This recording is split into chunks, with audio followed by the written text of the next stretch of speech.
Hi guys, welcome back to the Chris Cowlin YouTube channel. This is the live watch-along for the game between Everton and Tottenham Hotspur in the Premier League. Can you denote a slight miserable tone from me? Dominic Solanke, last night the news came in that Dominic Solanke, the one player who after Vicario got injured, I said, Solanke cannot get injured. And Solanke has tweaked his knee. I've just seen the interview with Ange Postecoglou. He's tweaked his knee and just said he doesn't know how long he's going to be out for yet. But before Vicario got injured, I said the one player we cannot afford to get injured is Vicario. And then after he got injured, like I said, the one player we could not afford to get injured was Solanke, and he's gone. But anyway, I will try and retain some positivity. We are live on YouTube, Facebook, X, and Twitch. Please do get involved. Please do get in the comments, guys, and we'll keep discussing Solanke's injury, obviously the performance today, the Everton game, and more throughout. Lots of questions. If you send in your questions, I will get them answered. Also, please, if you haven't already, make sure you subscribe to Chris's YouTube channel. He is the Don of Tottenham Hotspur content, just getting you so much content every single day. So his YouTube channel is at Chris Cowlin. Make sure you go to subscribe. Please do press like on this video if you're on YouTube, guys. The more likes we get, the more Spurs fans get to see this. So please, yeah, like I said, smash that like button.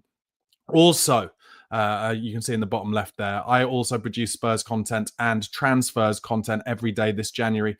My YouTube channel at Barnaby Slater _. So come over. I'm nearly at 15,000 subscribers. Come and join the community at Barnaby Slater _. So this will be the itinerary for today, guys. I will be doing the watch along, of course, and then straight after the watch along, I will do a post-match reaction. And then it will be the fans show where fans from across the world call in and I speak to them about today's game.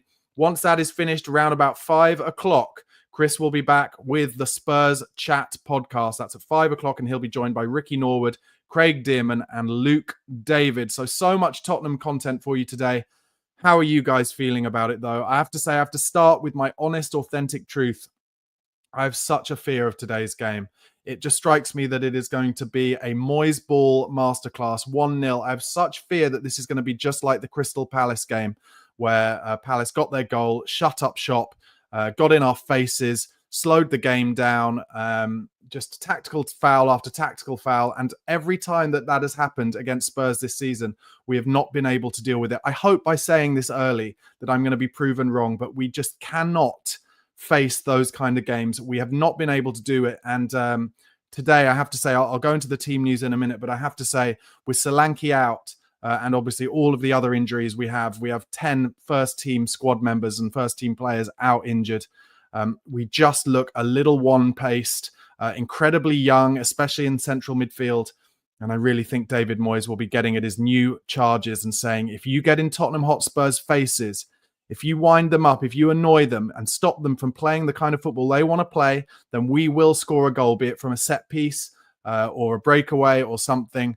And that is my big fear. But let me know how you feel in the comments. Am I being too negative? I'm happy for you to tell me that I'm being far too negative, but I have a big fear about this game. Everton on appalling form. They've just changed their manager. The fans will get behind them, certainly in the first 15, 20 minutes. And, of course, Moyes will play a strong, direct, in-our-faces kind of game. So here's the Tottenham team, starting with Kinski in goal, of course. Porro and Spence, I believe, will be playing as the fullbacks. Porro on the right, Spence on the left. Dragusin and Ben Davis, the returning Ben Davis, I think will play at centre-half today.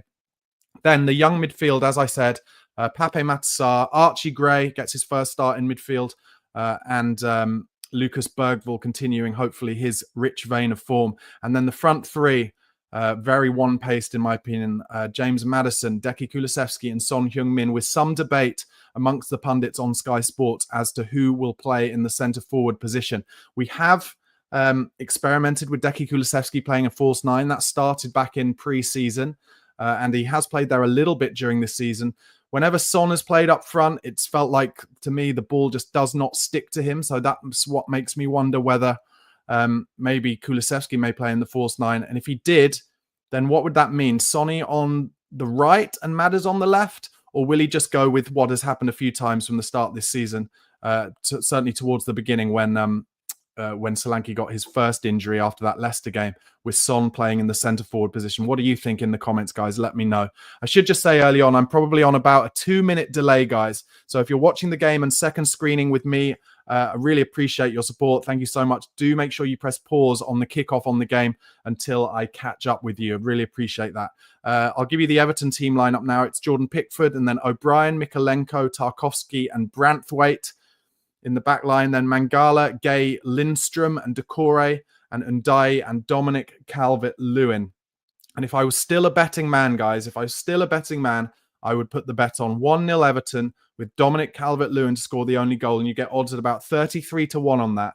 And that is because the script, I think, is written with Dominic Calvert-Lewin getting so much abuse from Everton fans and pundits for underperforming his XG by around 4 goals, I think, nearly 4 goals.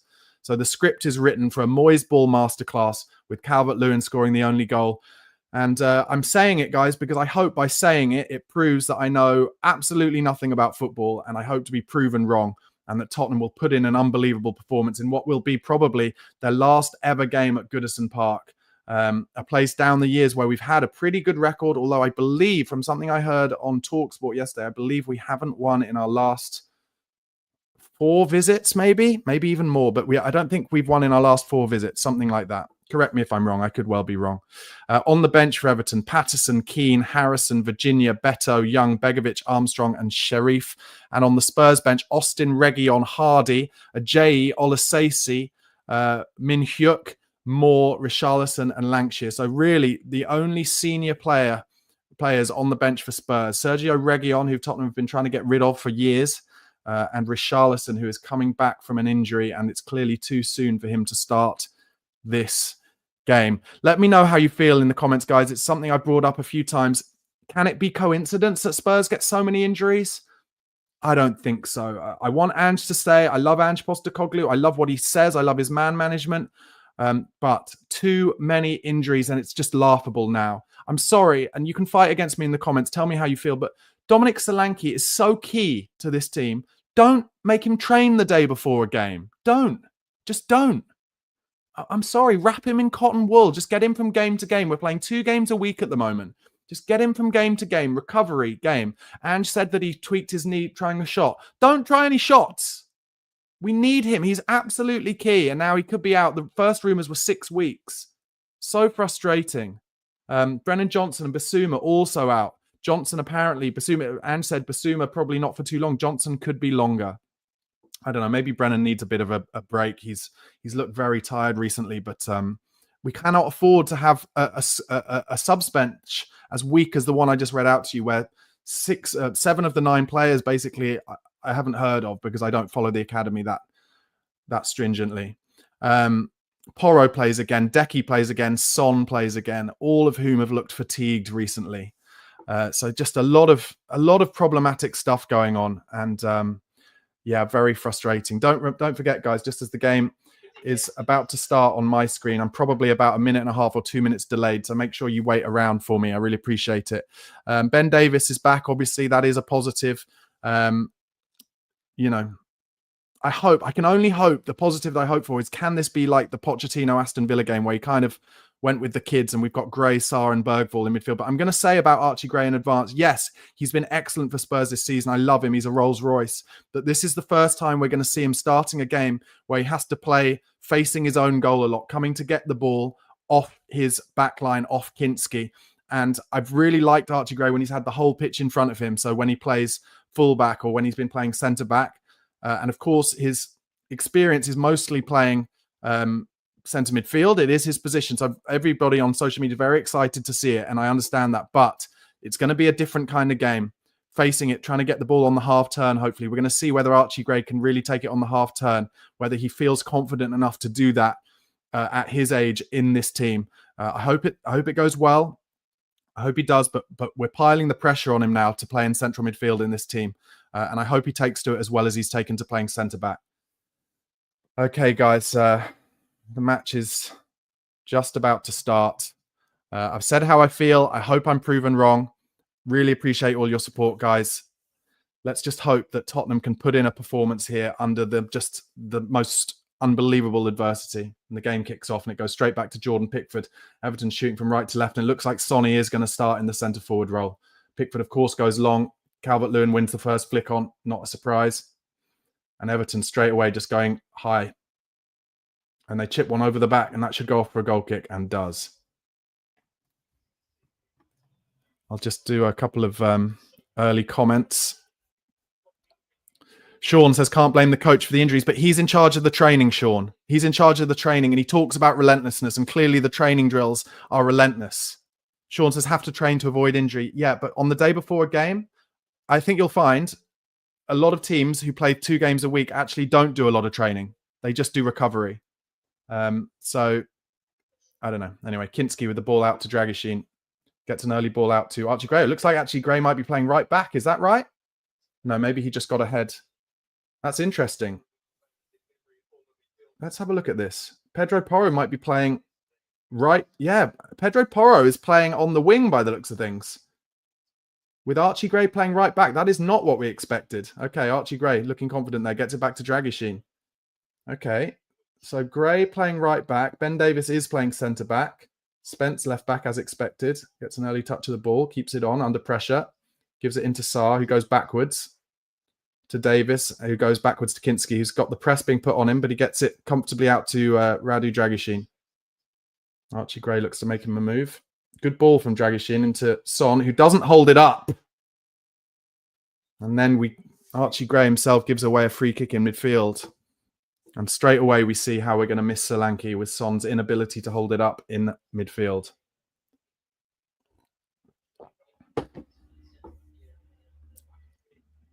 Yeah, so it's 2:25. So I'm only about 30 seconds delayed, guys.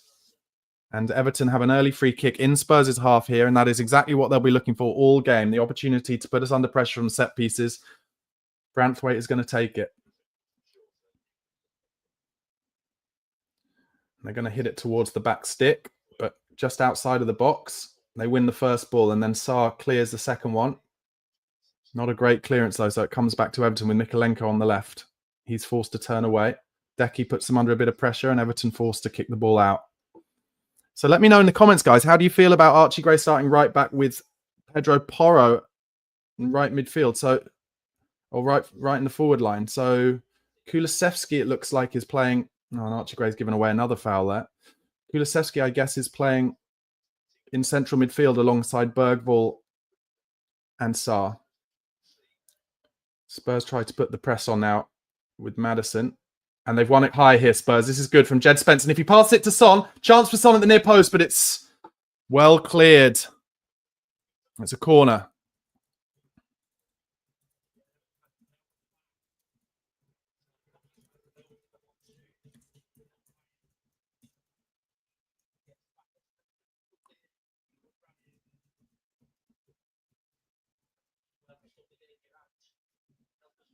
Sonny's going to take this corner. It's going to be an in-swinger.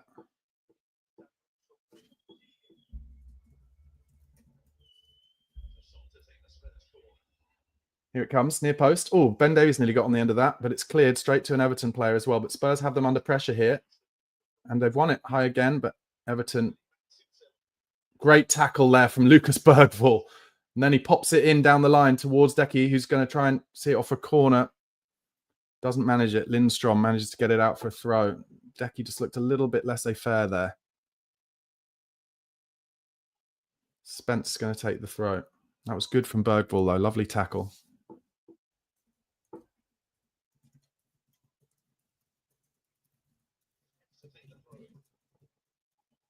Spurs have it on the left-hand side now. Spence is driving at Everton, but tries to get to the byline and unfortunately kicks it off. But good positivity.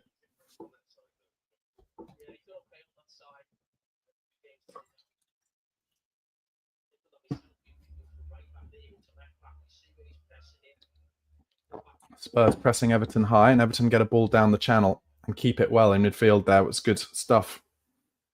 And now they have a lot of space down the left-hand side with Branthwaite. Mikolenko is outside him, and he goes to Mikolenko. He's going to try and cross it first time. Gets the cross in, cleared by Dragishin, who's in a good position. And that's an Everton throw. And they throw it early. Everton in central midfield now. Gay does well to turn away. Mikolenko plays it down the line. Bergvall's in a good position. Don't foul him, Lucas. He doesn't. Porro's helping him, but it comes back. And Everton bring it back towards the halfway line with Branthwaite and a cross to the centre-back. So Maddison and Kulusevski, I think, are playing quite... And Everton try and play a ball down the channel, but it goes off for a goal kick. Maddison and Kulusevski, I think, playing quite narrow. Kind of both in 10 roles at the moment. Let me see what you guys are saying in the comments.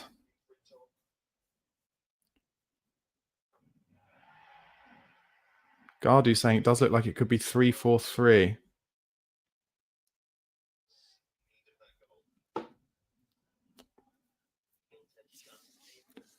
Spurs have a throw-in about halfway within their own half. The atmosphere at Goodison isn't great at the moment, and that's what we need to, how we need to keep it. Don't let them get riled up. Spence throws it down the line and then loses the ball, and Everton have it high. And Spence isn't working that hard to get back here. And there's an early shot, and it's well saved by Kinski. Tips it round.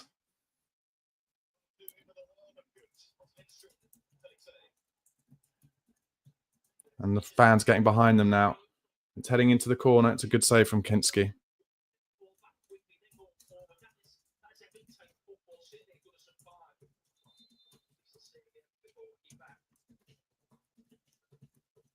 And this will be the first corner for Everton. The commentator has said how Kinski struggled dealing with corners against Arsenal. I totally disagree. I think he was excellent and assertive in the corners against Arsenal. And he was actually blocked off by Pape Matar for the goal. And it wasn't his fault. Really winds me up when people don't understand football. Anyway, Everton putting their big man Branthwaite, I think it is, on Kinski. And they're taking their time over it. Of course, they are. Lindstrom is going to take it. It's going to be interesting. In fact, Everton got loads of players, well, a couple of players around Kinski. Tarkowski's going to come from deep. And the ref has just stopped play here. 7 minutes in.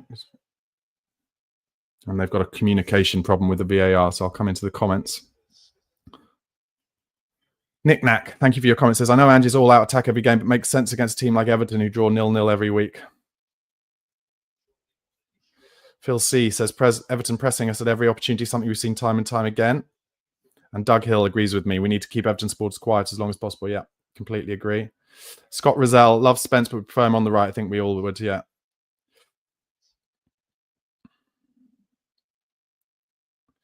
Gardy says, my big hope for Gray is what he's learned from perspective of centre-back improves his general radar reading from deep, much like how Frankie de Jong was placed at centre-back early in Ajax's career to learn build-up. Yeah, maybe. I don't know enough about Frankie de Jong's early career, I guess, to talk about it, but it looks like the corner is about to be taken. Spence and Archie Gray and James Maddison marking on the line.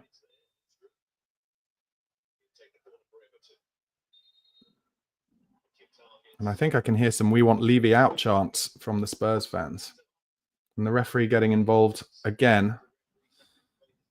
I did mention this at the beginning of the show, didn't I? This is what Everton will want. Just these little breaks of play, this making it a really bitty, scrappy game. And they're trying to use the man in the middle. I think it's Branthwaite and Tarkowski, Branthwaite and one other, sorry, to block the keeper. He's literally trying to back the Spurs player into the keeper. And it's cleared by Spurs. And then let bounce by Kulusevski, which is mad in the box. Completely mad. And now we've lost the ball again. Everton have it wide right, and they also have a man down, so they've kicked it out. Basically, the first ball was cleared from the corner, and then Kulusevski, instead of volleying it out, tried to let it bounce, and therefore Everton easily won it. Just, dearie me.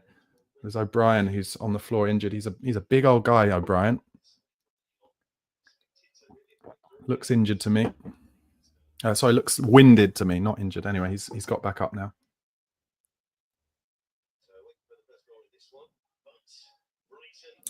Brighton have taken the lead at Manchester United. Deary, deary me. Oof. Anyway, I can't take the mickey, can I? Because Spurs are 15th. Anyway, Everton have taken it. Bergvall working hard. Bergvall's press there. Bergvall's press enabled us to win a goal kick there from something that could easily have been a cross coming into the box or corner. I'm so impressed with Bergvall. Can't tell you. Anyway, Kinski's taking it to Dragoshin, who gives it to Archie Gray, who has to go straight back to Dragoshin. Takes a bit of a dodgy first touch. And then goes out for another goal kick as he tried to clear it long.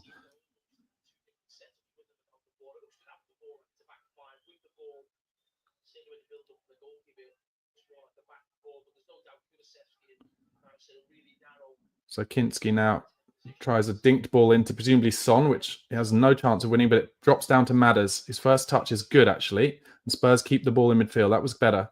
Bergvall tries a bit of a paradise ball out wide left to Son, and it's telegraphed. And Everton now breaking forward. Good ball into Calvert-Lewin. There's going to be a chance for a shot on the edge of the box here. It's Ndai. It's blocked. Well done, Dragoshin. Got his body in a good position. And Spurs now breaking forward. Kulusevski gets out to Son.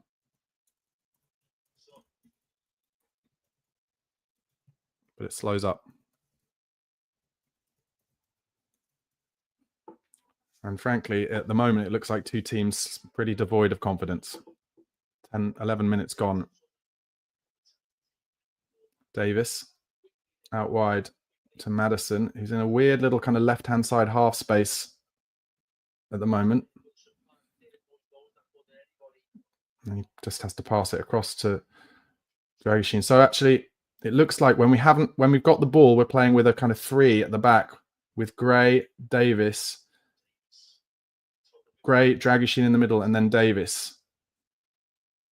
I wonder if it might be worth playing Gray in the middle. I mean, it won't, because Dragoshin just whenever he gets the ball just has to go straight back to Kinski. Yeah. Anyway, so we're back to kind of Conte formation. Ben Davis then. So Everton are kind of half pressing with a three, and Dragoshin now tries a ball down the middle, which is completely pointless, I have to say, because it's easily just dealt with by Tarkowski. Anyway, Spurs now pressing the Everton backline, but they go long and over the top of it. Classic Moyes. So Dragoshin gets the first header on this. Sarr is there, heads it to Gray, gives it to Sarr, who goes across. Terrible pass from Sarr. Everton pick it up, and now Everton driving. They've got another chance for a shot here. They're in here with Calvert-Lewin. I told you. I literally told you. I said Everton 1-0, and the script is written for Dominic Calvert-Lewin to score his goal. Tottenham gave the ball away, and he scores. And that might be that. That might be the game.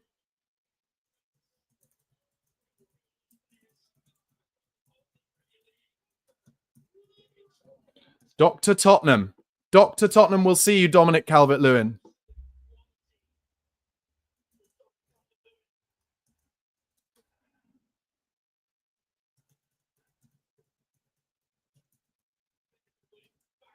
Just embarrassing from Tottenham. Look how easy it is. He just goes right and left and then just places it. I had a bad feeling about today. 3 Spurs players around Calvert-Lewin here. None of them, and this has happened time and time again this season, Spurs players afraid to make challenges in the box. So afraid of giving away a penalty that they concede a goal instead.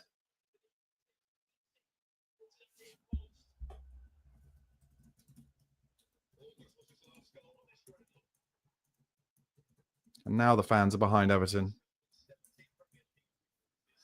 And Pape Matar, who I like as a player, but what I don't like about him is his slight technical proficiencies. And he tried a first-time pass and just passed it straight to Everton in central midfield.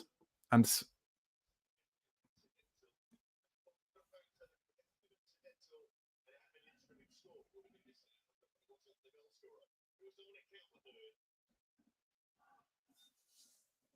Everton fans now into this.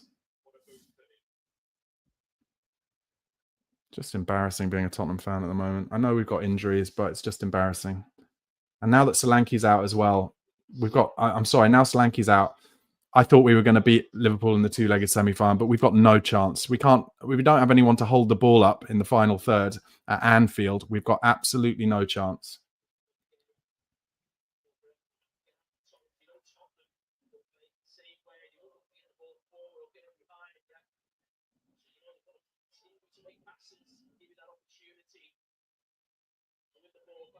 Archie Gray, just Everton have really got lots and lots of energy now, pressing us all the way up the pitch.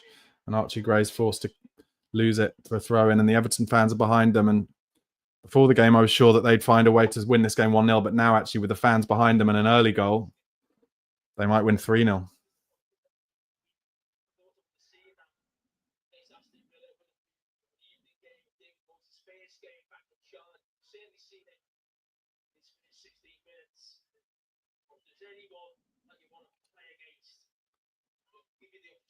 Jamie Carragher saying about Everton, if there's anyone you want to play against in their position, it's Tottenham at the moment. And it's true. It's true. We're just embarrassing at the moment. Forest 1-0 up against Southampton.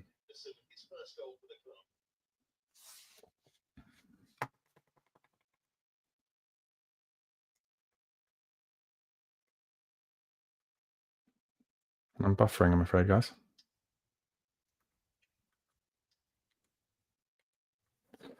So, I mean, some would say lucky me, but at the moment, I've got no football on the screen. There we go, it's back now. 16 minutes gone. Everton 1, Tottenham 0. And Ange on the sidelines, just looking crestfallen, like devoid of ideas, maybe. All right. Pickford plays the ball across the box. Not a great one, but it's dealt with well. And of course, then Everton just whack it down the middle, and Calvert-Lewin's in. He's in. And his first touch was great. And they're in down the right here, Everton. Cut back, Archie Gray in a good position. And Bergvall just kicks it off.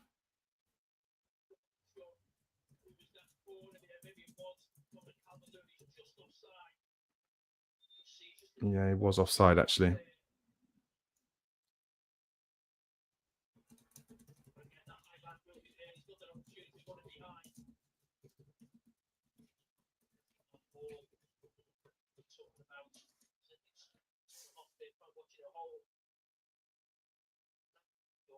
Apparently, is there a handball in the build-up to Calvert-Lewin's goal? Well, Spurs have lost the ball already. I said at the beginning of the game, didn't I? Tottenham, when up against adversity, have failed all season. And now this is a big adversity game, frankly. But Everton are shit. Like, they're going to beat us, but they are fucking shit. And I just don't know. I don't know what Tottenham are supposed to do. Davis goes long down, and that's a good ball through to Sonny. He's in. He's in. He's going to have a shot here, Son, but he takes too long. He's tackled because he just took too long.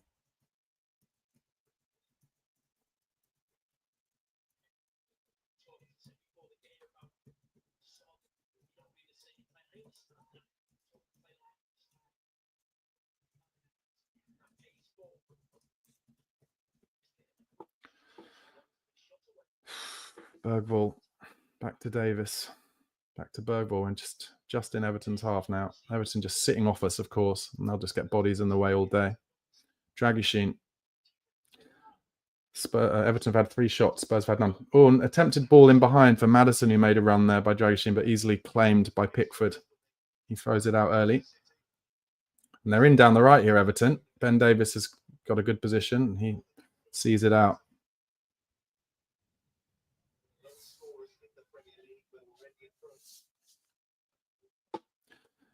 Thanks for your support, guys. Keep watching. Press the like button if you haven't already. Make sure you subscribe to Chris's channel at Chris Cowlin and mine at Barnaby Slater _. Although, just so depressing being a Tottenham fan at the moment, isn't it? Pickford now plays the long ball, long diag over the top of Spence, who doesn't quite win the first ball up against Decore, and Everton get it down. Gay now in midfield plays it out wide right. And they're going to get a cross in. Of course they are. Spurs didn't stop the cross, but Dragichin did clear it. And Everton just keeping the ball from the clearance.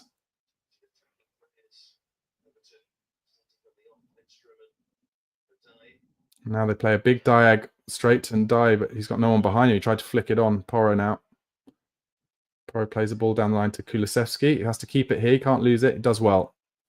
Gives it back to Gray, who's under a lot of pressure. Gives it to Kinski, who has to go long. He does, but it's straight to an Everton man.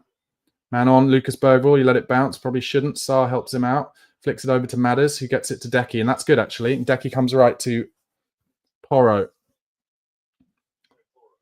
So Yeah, it looks like it's I guess Porro's playing as a right wing back and Spence playing as a left wing back in a 5. Sarr comes wide right. And by my reckoning, this is the first time Spurs have changed their formation all season, isn't it? So it's Bergvall and Sarr in the middle with Maddison and Kulusevski playing as a 2 with Son, basically. Wow. Well, it's not working, frankly.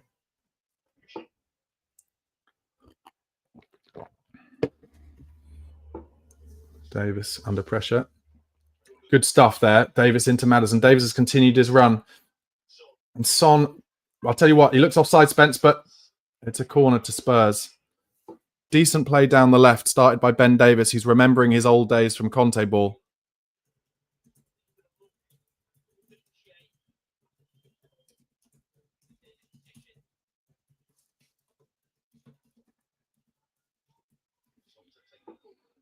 Back in the Conte days when Davis would play on the left of a 3, he was allowed to give the ball into midfield and then run past. And that's what just happened. Spurs have a corner.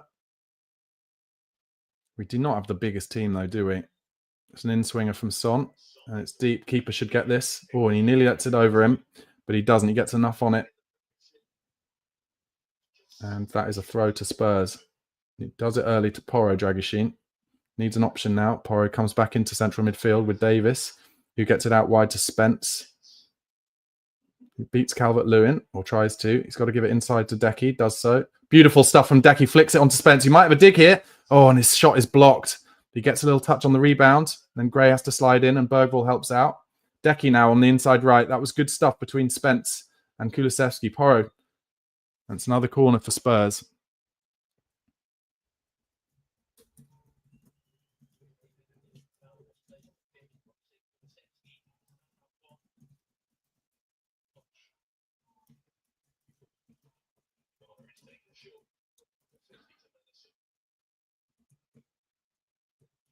Madder's on the ball now. They took the corner short, but we're being pushed back up the pitch now. Madders, we're basically in the centre circle now, and Spence on the ball. He has to try a dink into the middle, and it's easily cleared.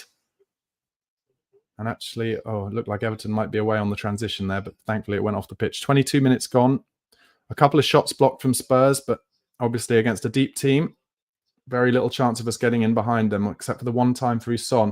And Spence tries to chip it forward to Son again, but it's easily cleared with a header. Spurs do not have any intensity at the moment. Even when they're just going for a throw in here, they're just all walking about. Oh, I tell you what, I fear for Ange here. I fear for Ange. I really do. Because they're walking about a bit. Dragishin. I hope I'm wrong. Porro. Lovely ball from Porro, and Decky is actually in. He's in behind. He's in behind. Cuts it back for Son. Saved. It was a great chance for Sonny. He has to score.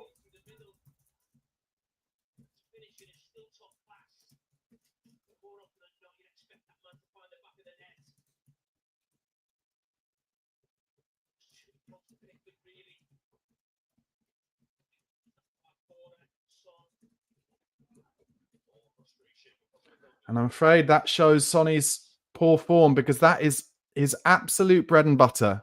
That is his absolute bread and butter, chances like that. And there was nobody near him. He was probably, 14 yards out? Deary me. Just didn't get enough on it. And it was easily, it was not only just saved by Pickford, it was caught by Pickford. That's how badly he did it. But it was good stuff in the inside right channel. Kulusevski was played in. So we have made a chance, a proper chance, a good chance. One of the better chances we've had in quite a while, to be honest. It'll be one of the very few times Everton. Oh, I'll tell you what, they've just played a long ball, and Pickford, Calvert-Lewin is in. He's so in. And his touch is awful, and Kinski dives at his feet. And Calvert-Lewin had the freedom of the Spurs half there.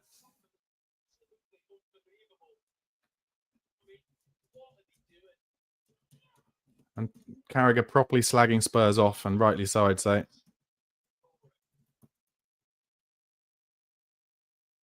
Nice from Bergvall.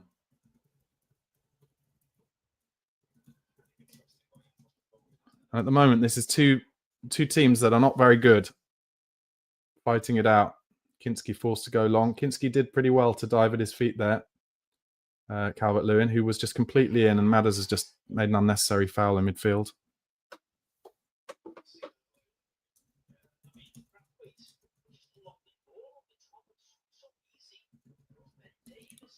They haven't shown a view of whether Calvert-Lewin was offside there, but he just took a horrible second touch, and that let Kinski in. He dived at his feet bravely. But yeah, Carragher asking, where's Ben? Oh, Everton are in again. Oh, they're in. Oh my God. What a save from Kinski. Oh my God, that is an unbelievable save. Comes back in the box, free header. He saves it again.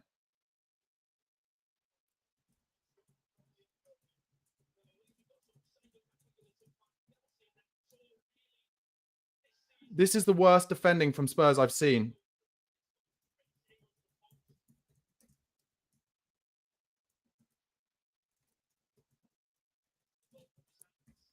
We're making Everton look like a goal threat here. And this change of formation, I'm sorry, Ange, it hasn't worked. It just hasn't worked. Good strength from Bergvall there. Spence plays it to Maddison, who turns. Who puts it into Kulusevski. He's got loads of space. Who plays in Son, but he's on his own. He's in the inside left channel. He needs to wait here, Sonny. He's driving into the box. Goes for the left foot across Pickford, but it's easily saved. Of course it is. At the near post. No.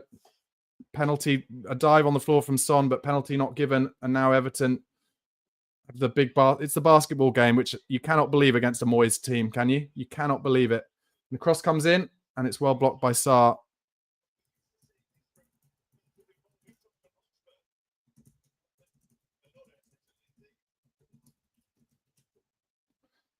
Spurs down the right now. Kulusevski with Porro. Comes back to Sarr, who goes inside to Archie Gray. Goes across to Bergvall. Spurs should have scored. Anyway, Bergvall to Ben Davis. He goes out wide to Spence, and Davis continues his run, which is good. Gives some space to Spence, who goes inside to Maddison, who has to turn away. Comes to Bergvall to Sarr.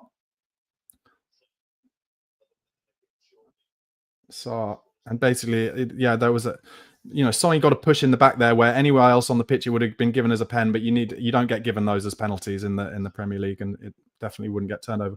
Bergvall comes to help Sarr, gives it back to Sarr. Tottenham popping it about now, and actually Everton have had to sit a lot deeper. Maddison outside the box plays it nicely into Son, who plays a horrible ball. Oh my God, Son has had a terrible start to this game.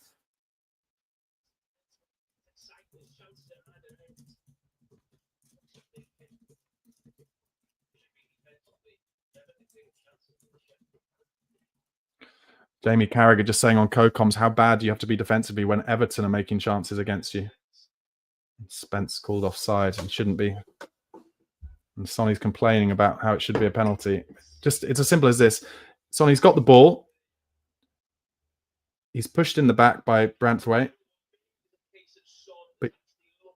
But you never ever get them in the Premier League. But he would get it if he was a defender facing his own byline. That would be a foul. And if he was a midfielder anywhere else on the pitch, he would get the foul. But you're never getting that as a Premier League penalty. I fear for Ange here. I fear for Ange because there will be people, rightly, in Daniel Levy's ear saying, if you make Everton look like a goal threat, then you are not doing things properly, no matter how many injuries you have. I'm sorry, guys. Let me know how you feel in the comments, but we're making a team who cannot score goals look like a goal threat. And not just in a David Moyes way either, not just direct balls, actually just popping it around us and getting in behind, as well as long balls going over the top.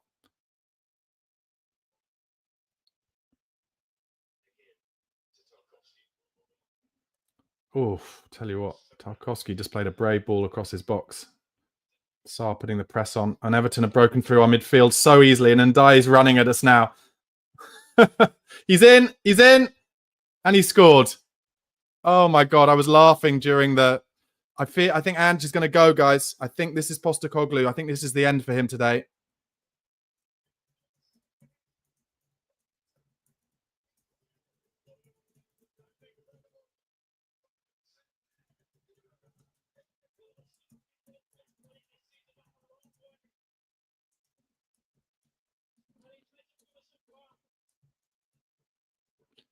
Basically just played it through our midfield so easily.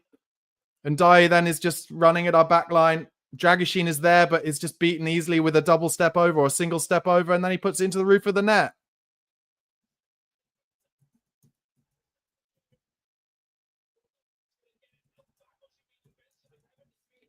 This is the end. This is the end for Ange Postecoglou, I'm afraid. He's just running at Dragoshin, who backs off, one step over on the 18-yard box, and then roofs it.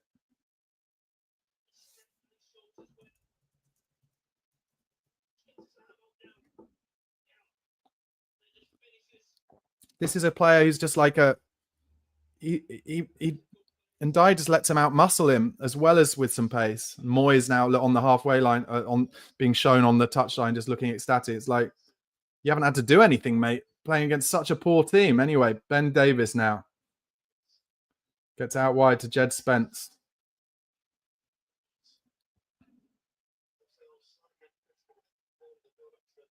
So apparently there was a handball in the build-up to the first goal. I didn't see that, but obviously we don't get those.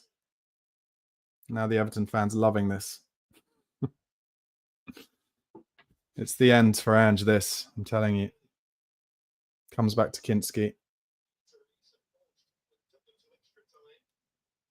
Oh, Spurs just look shattered and devoid of ideas here. Everton heads up. Bergvall's still working hard, gets a great tackle in.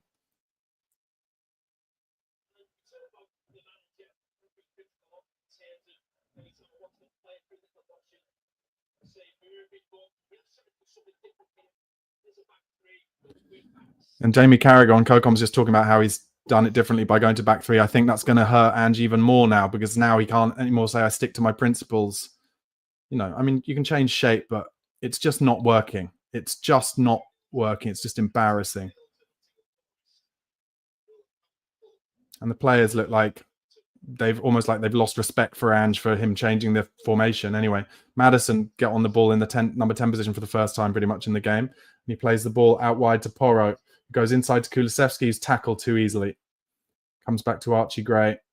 Sarr. Bergvall. Bergvall tries a chip. He gets to Porro out wide right.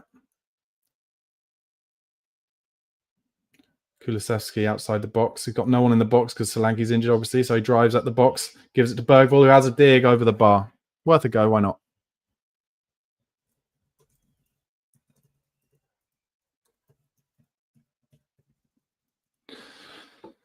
Oh, wow.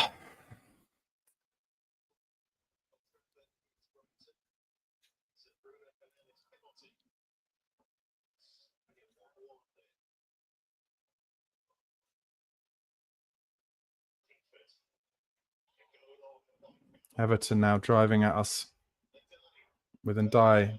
Nearly puts Calvert-Lewin through, but Archie Gray helps him out. Does well, Archie. Keeps it. Goes down the line to Kulusevski, tries a back heel. And the Everton fans now loving their team. It's like, you haven't had to do anything against us, fucking dross.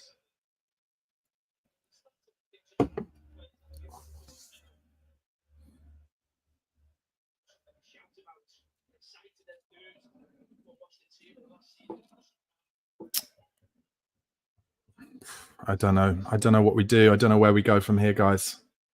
Unless we find a way to somehow score a goal and make Everton completely implode, then this is going to be a terrible, terrible defeat. And Ange Postecoglou, I don't think he will see the end of. I don't think he can survive this, no matter what's happening in the cups. We're 15th in the league and we're in free fall, and we've just lost to a team, or we're going to have just lost to a team below us. And I don't know who he brings in. I don't know if he goes interim. I don't think he can do the Ryan Mason thing again. I know we have injuries, but we are devoid of any ideas at this point. Just Everton stronger in every 50-50 at the moment. And I said it, didn't I, when we were 1-0 down? Spurs were just kind of jogging about. Maddison isn't even on the park. Maddison isn't even on the park. Half-heartedly kind of pressing. He has no interest. Everton just popping it about, playing kind of mid-range balls in the air. Deary, deary me. I like Ange. I feel for him. I do.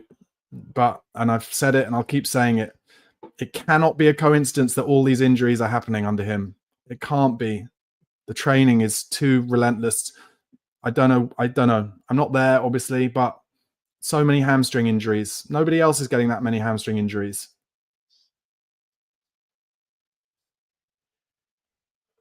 Tottenham on the ball now, no intensity whatsoever. Just, this is, you know, one of those performances that you've seen down the years from Man United so much that Roy Keane just goes in on them, shows clips, just like they don't give a fuck.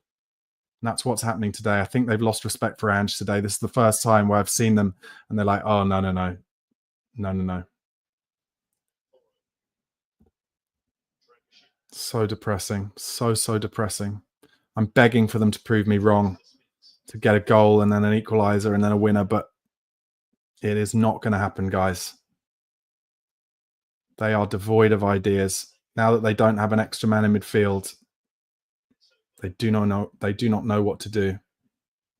Porro plays it down the line towards Gray, but he's tackled and beaten in a 50-50, and then they get numbers around him because they're more up for it.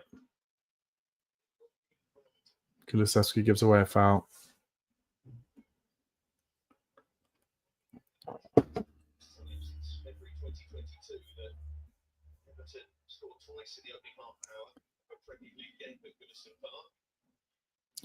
Yeah, Gardy says plenty of injuries going around. Just on top of injuries, Arsenal crisis. Arsenal don't have as many injuries as us. Bournemouth have a lot of players as well out, but are they all first team players? Are they the two centre backs and the goalkeeper? Are they like the three of the back four? Listen, it's too many hamstring injuries. Hayar2 says, so what now? Sack Ange and Ryan Mason manager for the team? I don't know, mate. I do not know, but we are free falling towards a relegation battle. You want that? Do you want that? We are, as Jamie Carragher is saying in the co-commentary, we are making a team who cannot score a goal look like a genuine attacking team. It's actually embarrassing. And they're jogging about, mate. The players are jogging about. They don't give a shit. They do not give a shit. I think maybe because he's changed the formation, they're like, oh, he's lost it. But they are jogging about. Am I wrong? I don't know. Tell me, am I wrong?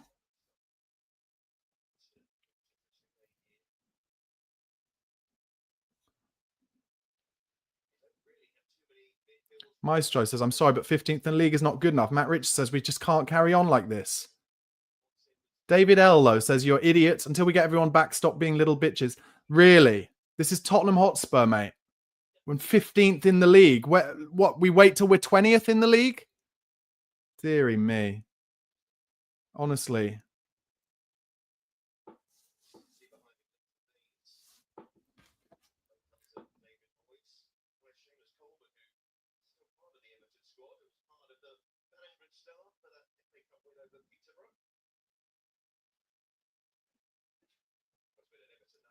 I love Ange. I like Ange. There's nothing I'd like more than for him to get through it and us win a trophy or something. But we're losing to Everton 2-0 after half an hour.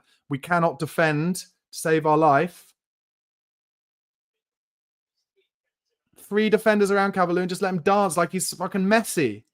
And then Ndiaye just beats Dragishin like he's not there.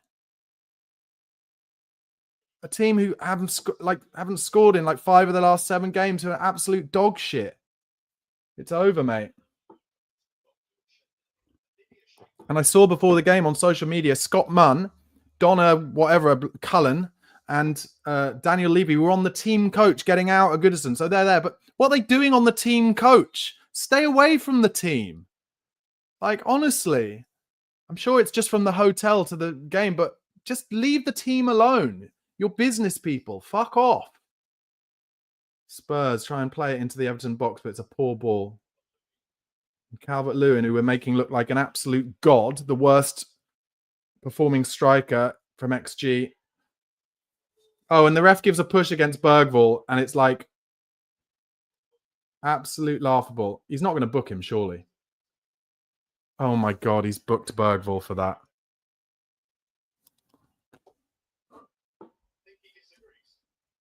For a push, for shoulders.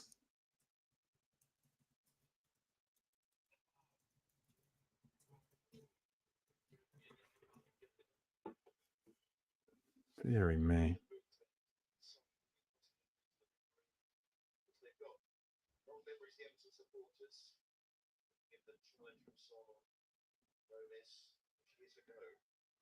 Anyway, free kick to Everton. Another chance for them to get it in the box. This could be 3-0 by half-time easily.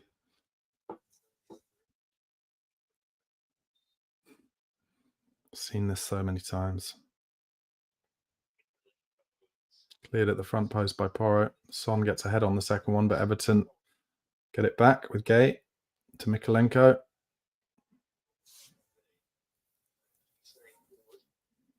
Jesus Christ.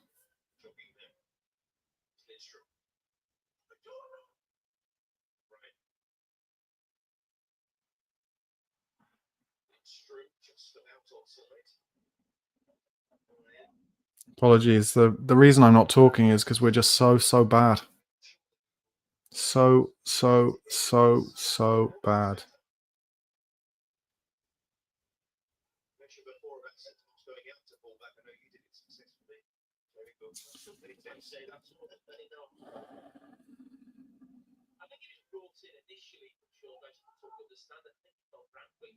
All right. Kicks it off the pitch. They don't. I'm sorry, guys. They don't. They're not playing for him today. They are not playing for him today. It's done. It is done. It is done.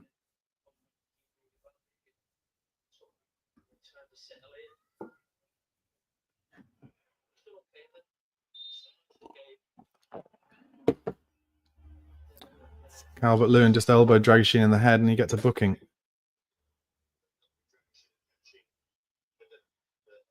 Oh, and he's cut above his eye, Dragoshin. Be interesting to see what happens here. Yeah, that is an elbow in the face.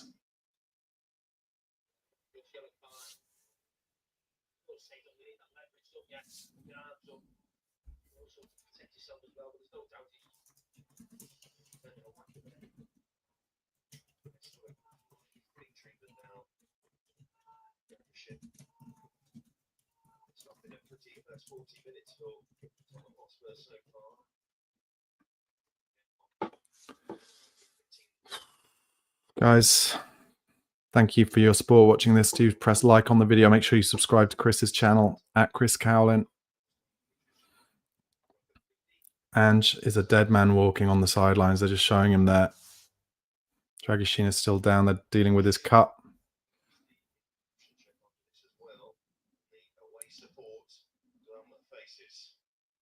Eric Nowak says that keeper is clueless. What's it got to do with the keeper? Keeper hasn't had a chance for either of them. Don't know what you're talking about.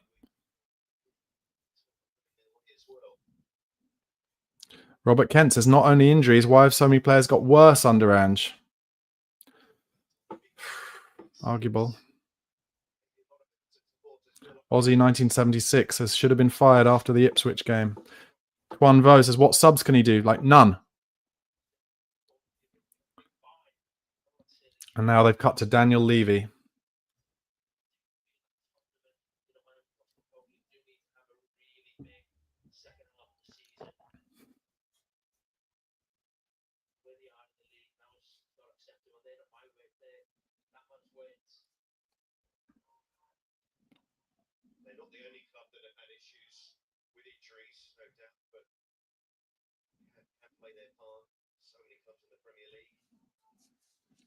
So this is a properly bad one for Dragoshin, who's being, I guess he's getting stitches maybe, I don't know.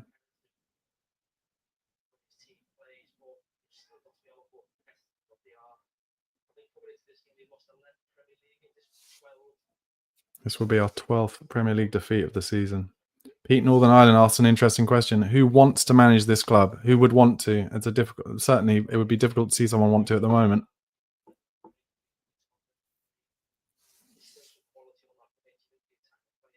Sonny missed an absolutely golden chance this season, but we cannot. I'll stick to what I've been saying for months now.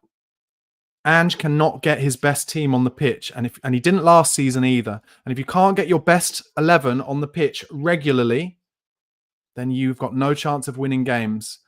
And are you telling me that for 18 months now, or nigh on 18 months, it's just coincidence that players have had hamstring injury after hamstring injury? No. We've got the makings of a half-decent squad, kind of 14, 15 players. We need more, but he can't get them on the pitch, and he hasn't been able to at all. I think there were only a handful of games last season, certainly the first 10, and then a handful of others, where he got his first 11 on the pitch.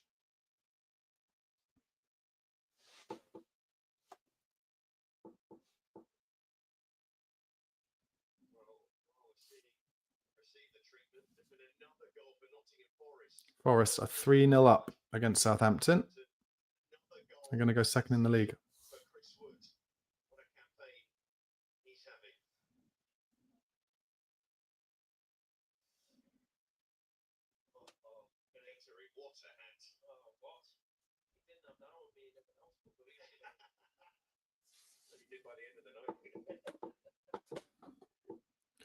And this breaking play is lasting forever, but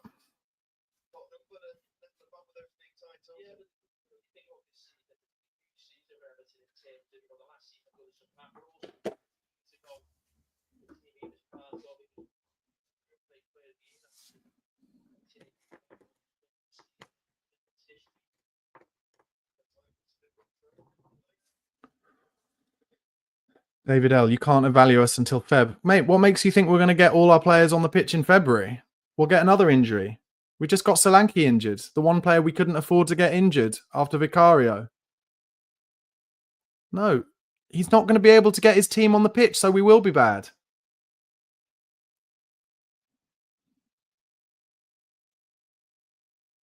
Tim Langford, this is a good point.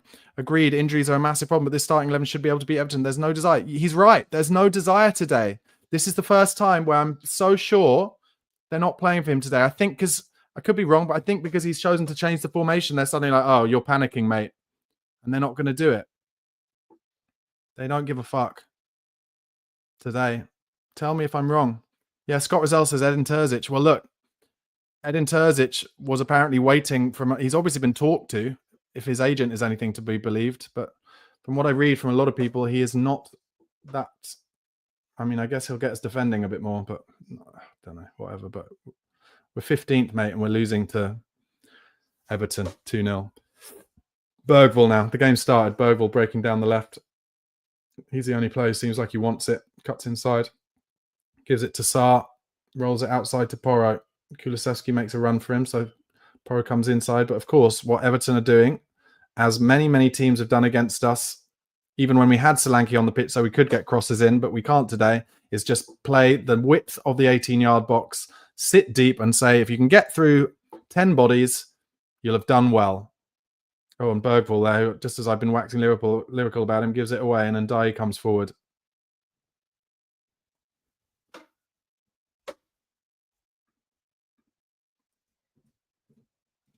Spurs win it back, but Son is back in his own half. Kulusevski is back in his own half as well. Maddison tried to make a run forward, but pointless. I guess our only hope is bring on Mikey Moore at half-time, bring on Richarlison at half-time, go back to the original formation and scare Everton, somehow try and nick a goal and scare Everton into collapsing. Because they're weak in confidence overall, so we just have to find a way. But Dragishin now in centre midfield to Bergvall to Davis to Spence. Takes a good strong touch, gives it back to Davis outside him, goes inside, but it's a poor ball to Son. It's easily seen and cut out. And Calvert-Lewin does well on halfway, gives it to Decore.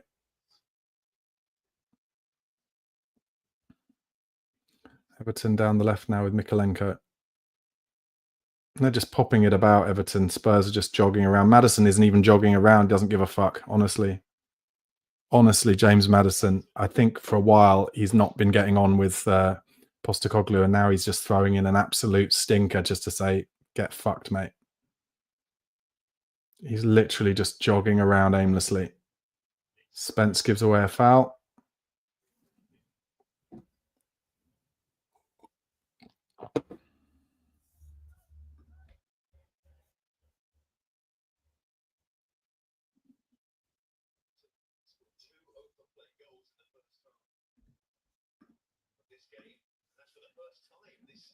So Today is the first time Everton have scored 2 goals in open play all season.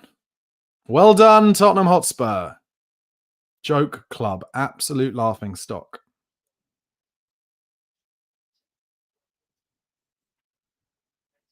So the free kick from Spence means another ball coming into the box from a free kick for Everton. Spurs keeping their line on the 18-yard box.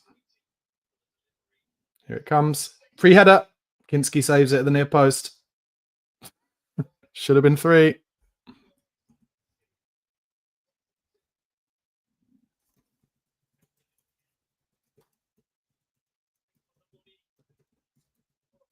Nobody marks Tarkowski, and Kinski saves.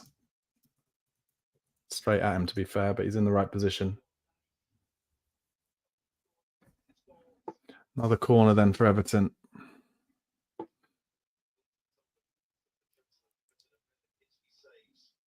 Yeah, Kinski's played well. Here comes the outswinger. There was a push on a Spurs player, or an Everton player goes down as well. Comes back out. Going to be another cross to come in, I would have thought. That's another corner to Everton. Maddison did at least block that cross. Oh, and Tarkowski's really claiming for a penalty here. It's against Dragoshin, who's holding him. No. Nah, you're not getting them in the Premier League, mate.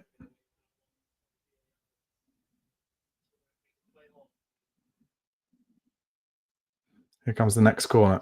Near post, cleared this time by Porro, I think. Everton pick up the second ball.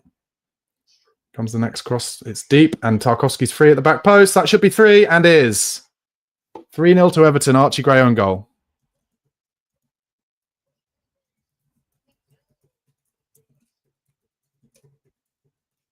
Once again, we don't stop the cross at source.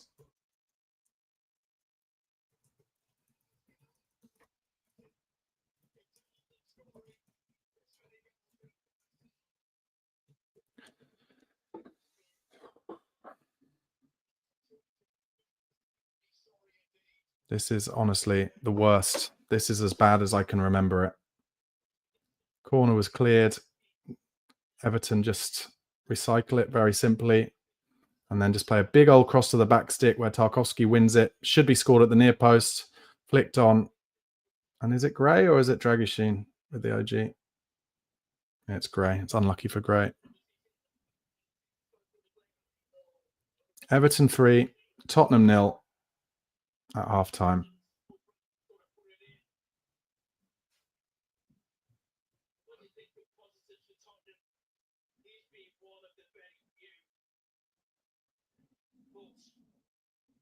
Alan White says we're getting slaughtered. Should be 5 or 6 down by now against Everton. It's over for you, Ange. I'm sorry. And Porro comes off injured.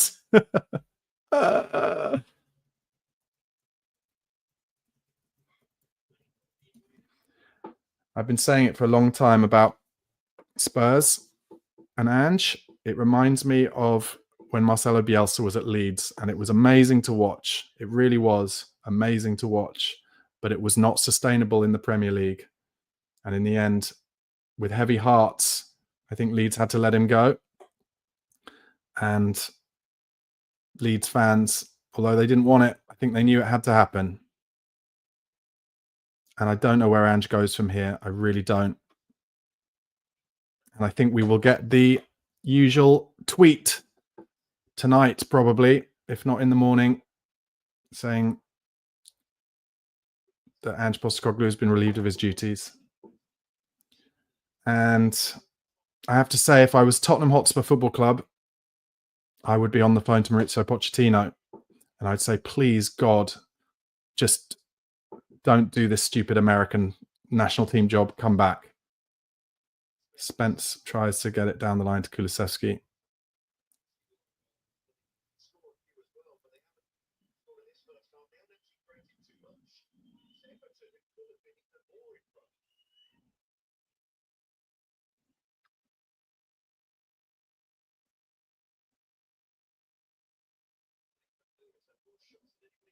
Porro into the box, but no, it's cleared.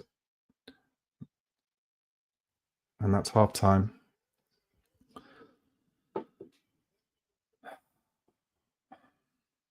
2,000 of you watching this. I imagine there's quite a lot of trolls on there, but still, thanks for the support.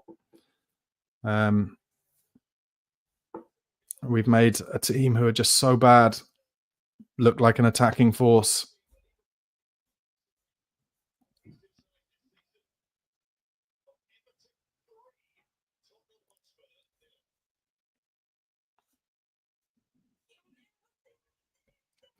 No, I know. Yes, I know. You're just talking about what I said about Pochettino. He's already signed up for the US of A. I know he has, but what I'm saying is, can we find a way to get Pochettino, like, play on his heartstrings and say, look, we've got a young squad here who need some structure. I don't know. I don't have an answer, guys. I don't have an answer. I do not have an answer.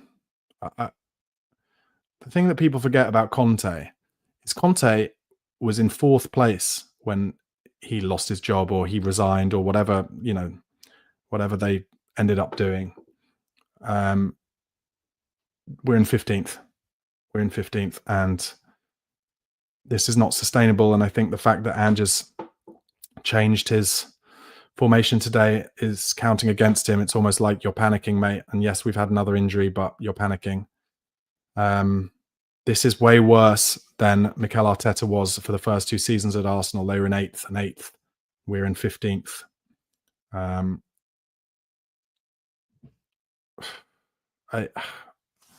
Listen, I'm going to go through what happened in that first half briefly, but there was just so little. Yeah, he's changed the formation. So we had kind of Porro playing wing back, Spence playing wing back, and then Gray in the build-up playing as a right kind of centre-back with Davis as a left centre-back. 2nd minute, Jed Spence won it up high, tried to cross it to Son, but it was well defended. 3rd minute, a lovely early tackle by Bergvall showing his commitment. 6th minute, Spence lost the ball too easily. Lindstrom had a shot tipped round the post by Kinski, and that's where it really started to become clear that Tottenham were struggling today. And Dye had a shot blocked by Dragoshin in the 10th minute. 12th minute was the goal. Sarr gave the ball away in midfield with a first-time ball across his own midfield. Complete madness. Easily picked up. Ball came to Dominic Calvert-Lewin. Went one way, went the other, and then slotted it into the bottom right-hand corner as the keeper looks at it. 3 Spurs players unwilling to challenge in the box. How many times this season has that happened where Spurs players just completely unwilling to make challenges in the box, like they're afraid of giving away a penalty? But you've got to put a challenge in, because otherwise it'll just be a goal. And it was. 16th minute, Everton in down the right. It was offside, but our high line kind of saved us. Son was in the 17th minute, but took far too long before getting a shot off, and he was tackled by Tarkowski. That came from a long ball over the top. I'm just going to break into this and say, Stu Miller here. Sure, sack the manager and see the whole thing happen over and over again. Mate, the whole thing happened before we got Pochettino, right? It happened before he got Pochettino. So it's about getting the right manager at the right time. I love Ange. I do. I love him. But you can get the right manager. Do you know what I mean? It's not... What? We go down to the championship and then we're like, well, at least it didn't happen over again. We're in 15th place and we're 3-0 down against Everton, mate. The time it's gone. It's gone. It has gone. It's done for Ange now. I'm sorry. It's done for Ange. It's done. It's not sustainable. What I said about Bielsa is it's the same as Bielsa. It's not sustainable. We cannot defend. We've made Everton look like Liverpool. We've made Everton look like an attacking force like Liverpool. They should be 6 goals up. 20th minute, some good stuff down the left. Ben Davis making a run from the left centre-back. Ended up in us winning a corner. And then 21st minute, some more good stuff on the left between Jed Spence and Decky Kulusevski led to a shot from Jed, which was blocked. Then the great chance for Sonny. Decky Kulusevski was in the inside right channel. Cuts it back to Son. He hits it first time. He's completely free. He barely makes Pickford make a hard save. Pickford just caught it. Then 1 minute later, absolute embarrassment as just one long kick down the middle left Dominic Calvert-Lewin completely free. And luckily, well, actually it doesn't make a difference now, but his heavy touch let Kinski dive at his feet. Then in the 25th minute, an unbelievable save from Kinski after some more terrible defending by Spurs. He tipped it onto the post. 26th minute, Son was in down the left, but his shot was saved at the near post easily by Pickford. 27th minute, horrible pass from Son. I made a note there just saying he's had a terrible start to this game. Then the 29th minute, 2-0 Everton, and Dye Everton just able to pop it easily across midfield. And I'm going to just turn up and hear what the pundits are saying about Spurs here. And Dye just ran past Dragoshin like he wasn't there. A little step over and roofed it. 32nd minute shot over the bar from Bergvall. 39th minute Bergvall booked unluckily for a shoulder barge on Dominic Calvert-Lewin. 42nd minute, the same, a booking for Dominic Calvert-Lewin, but instead of just a shoulder barge, he elbowed him in the face, but it's the same penalty. Ridiculous. 7th minute of 7 minutes of added time given, free header from Tarkowski from a free kick. Kinski saved it. Then the goal, 3-0 Everton. An Archie Gray own goal. We didn't stop the cross. Nobody at the back stick as ever. So the same thing I've been saying all season. We don't stop the cross at source. We don't mark our back post. Free header at the back post, and it comes off Archie Gray for an own goal. That was the first half.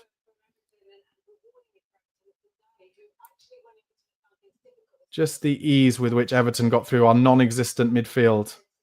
And they're jogging. Get in the comments, guys, and let me know. Am I wrong? Or are Tottenham on the pitch today just jogging around and not interested? Am I wrong? Am I wrong?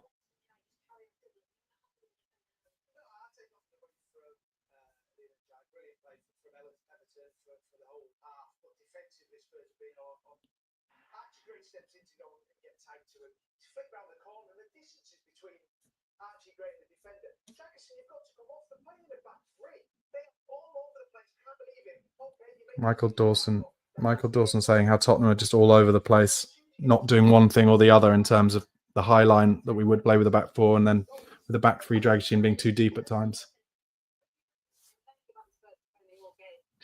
Listen, Dawson says he's been complaining about the defending all game. Listen, I don't agree with those of you saying that Levy and Enoch are a problem, right? Of course, they're not ideal. They're not good. They don't pay enough wages. But on the pitch today with this team, do you think they are playing for Ange Postecoglou? Yes, a lot of them are young, but he's tried something different and it hasn't worked. And they are either confused or refusing to play for him. Maddison, not even on the park today. Son has missed an easy chance and has taken too long with another chance. TSOM says, where is the investment in this window? It's not, listen, nobody else has bought anyone either, apart from Man City, who are paying massively overinflated prices for the players they're buying. So it's not as simple as that. It's not as simple as that. It's the injuries that I've said over and over again cannot be coincidence. I'm sorry, but the way that we train under Ange Postecoglou creates injuries. And then today, for the first time, they're not playing for him. And if they're not going to play for him, he's got to go. I don't have an answer as to who comes in. I really don't. I really don't. Jack Legros says, Barnaby, you're wrong. Levy has had over 14 managers. Wake up. What am I wrong about? I know he's had 14 managers. I know he has. So what am I wrong about? I'm not denying that he's had 14 managers, but are you saying that they're playing for this manager? Are you saying that our inability or refusal to stop crosses at source or to ever mark the back post is a sustainable way of playing in the Premier League? Jack, answer me. Is this sustainable? No, mate. Yes, it's Levy as well. I agree. Barnaby, it is Levy. The fish rots from the head. It's been a long time coming. Levy hired Ange. Yeah, he did. But Ange isn't the right guy for the Premier League, I don't think. I'm sorry. I'd love him to be. I would love him to be. I would love him to be. But the injuries means that he can't get his best team on the pitch ever. Ever. And therefore, yes, I saw someone write about how the young players are knackered. The players are knackered. Yeah, but anyway, it's just pointless. It's pointless even talking about it. The second half is going to be horrible, I would have thought. I can only speak authentically and subjectively and say that where do you honestly believe, guys, this season is going to go if we don't make a change? He has to make a change because otherwise we're going to lose to Aston Villa away in the FA Cup. We're going to lose to Liverpool and we're going to get knocked out in the playoff round because we'll lose to Hoffenheim and we'll lose to Elfsborg. We'll get knocked out in whoever we get in the playoff round of the Europa League, right? So then we're what? 15th, 16th, 17th in the Premier League because we can't win a game in the Premier League either. Like, what makes you think that in February, either A, we're going to get all those players back, when each time he brings the player back, either someone else gets injured, or in the case of Van de Ven and Romero, they get injured straight away because he brought them back too quickly. Richarlison has been brought back, got injured straight away. Try telling me it's not about the training, the relentlessness, his insistence on Spurs never taking breaks of play on the pitch. Presumably it's the same in training as well. And it doesn't work in the Premier League. It doesn't work in the Premier League. It's been proven. I'm sorry. I love Ange. I wish it worked. I wish it was working. But he can't get the players on the pitch. So when we get our players back, I think now we need a manager somehow, and he's got to find someone, and succession planning had to have been started. It had to be. But you need someone where he's going to play some kind of structure where we will stop crosses from coming in at source, and we will mark the back post. Where so many of the goals we concede get scored from those two problems. I'm sorry. I know I love Ange. I can see why people stick up for him. Dennis Zenel, are you listening to what I'm saying, Dennis? Come on, Barnaby, calm down. Way too many injuries. I'm talking about the injuries and why we've got the injuries. I'm talking about that because of the way that he trains. It's clear. It's the relentlessness. John says we're going to win 4-3.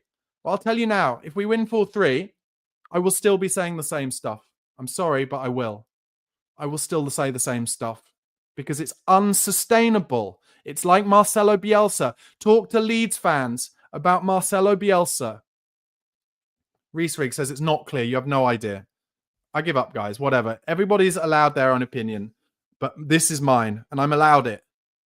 But we are going to be in a relegation battle if we keep defending like this, and we will keep defending like this with Ange, I'm afraid. We're 3-0 down. I don't understand how you are supporting this. I've been so supportive to Ange. But you can't be 3-0 down away at Everton, a team who can't score a goal at half-time. How do you support this? Answer me. How do you support it? How do you support it? Tell me. Tell me.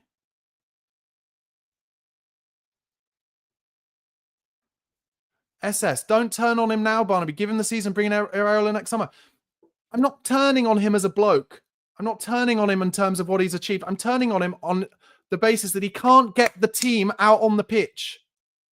And if you can't get the team out on the pitch, you don't get results. And that's been proven for the last, all of this season and at least half of last season. Couldn't get the team on the pitch because of the way he's in charge of the training. You know that. He is in charge of the drills that we do. He is in charge. So, yeah, I've seen that they put on LinkedIn, they want a whole new medical team. But he's in charge of the drills. He's in charge of the relentlessness. His words, relentlessness on the pitch, in training. It's not working, mate. They need recovery time. They need rest. Why is Dominic Solanke getting injured yesterday? The day before a game, the one player we can't afford to get injured. Don't make him train the day before a game. Listen, everyone's allowed their view. This is mine. This is mine. Yeah. And that Neo's made a good point there. Can't believe we beat Tamworth. We nearly didn't beat Tamworth. And I gave him a pass on that.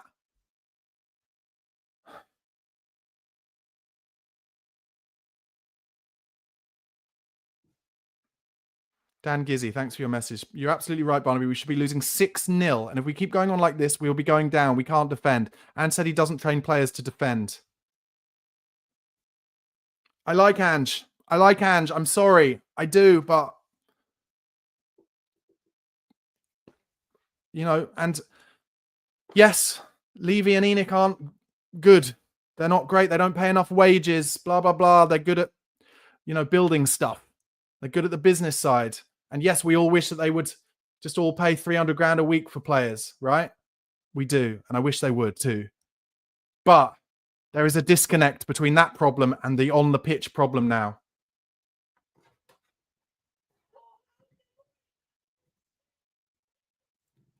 And just sent the Spurs team out after about 10 minutes of halftime. He's brought Richarlison on for Dragusin. So what will that mean? Presumably reverting to a 4. And it will be Gray and Davis. Porro on the right, Spence on the left.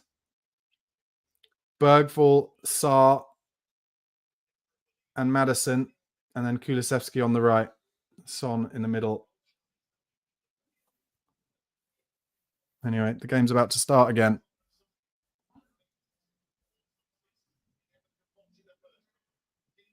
I'm surprised Maddison still. I mean, I would have brought Mikey Moore on for Maddison. I mean, he could. There's no way he could have been any worse. Anyway, the game kicks off. Archie Gray starts it with a heavy touch. And Richarlison gets a nice round of applause from all the Everton fans when his name's announced. Archie Gray gives it out to Kulusevski, who's fouled.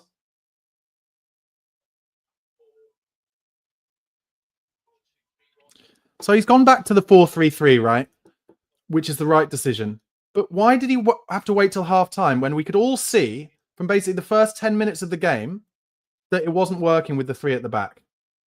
Why did he wait till 45 minutes when we're 3-0 down? Anyway, Kulusevski with our first cross of the game. Easily cleared, of course, but there were runners at the back stick, Richarlison and Son.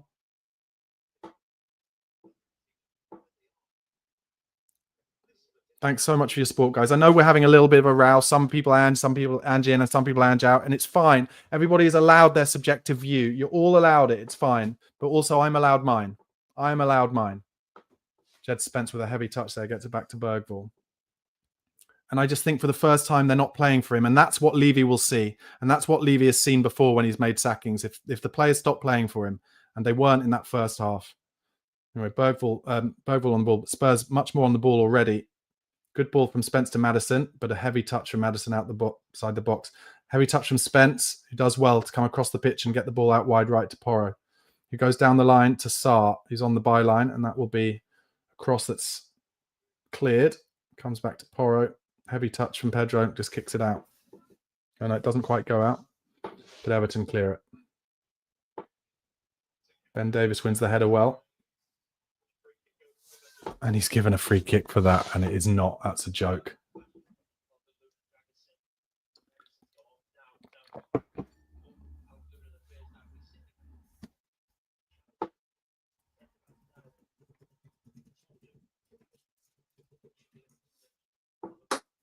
Yeah, Carragher talking about how Calvert-Lewin will be licking his lips because he's now up against Archie Gray and Ben Davis and centre back. Everton play the big diagonal from the free kick. Easily, just Jed Spence wasn't even challenging his man there, and Everton just able to pop it about. Spurs jogging about. Richarlison is playing in the 9, so Sonny's out wide on the left, which is better for Spurs, let's face it. Sarr wins it in midfield to Bergvall, to Spence. Davis goes down the line with a big up and under. Headed clear. Oh, I'll tell you what, that might be a throw to Everton. Yeah, it is a throw to Everton. And Son's complaining about it. Might get himself booked here if he's not careful.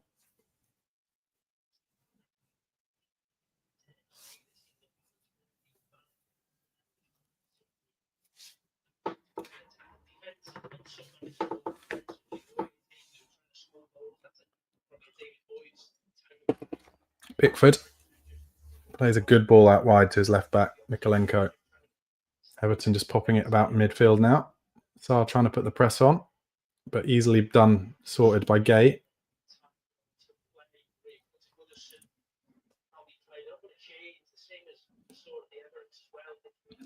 Long ball from Everton, but Calvert-Lewin fouls Davis.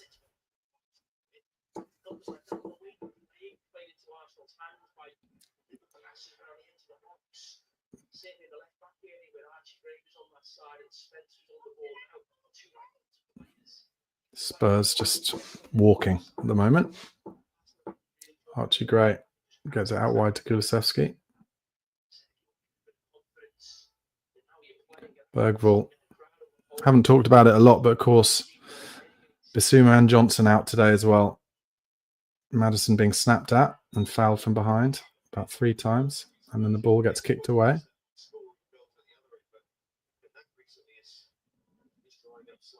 Spence on the left now. He's got Son outside him, but Spence goes inside. Well played. And then, oh, he tries to take his man on. Everton kick it long down the line into the channel. Ben Davies being muscled out by Calvert-Lewin, but Ben Davies did well. 2,500 of you watching. Thanks for the support, guys. Please do make sure you press like on the video on YouTube. As Sarr tries to chip one down the middle. And Maddison is actually in behind the Everton defence here.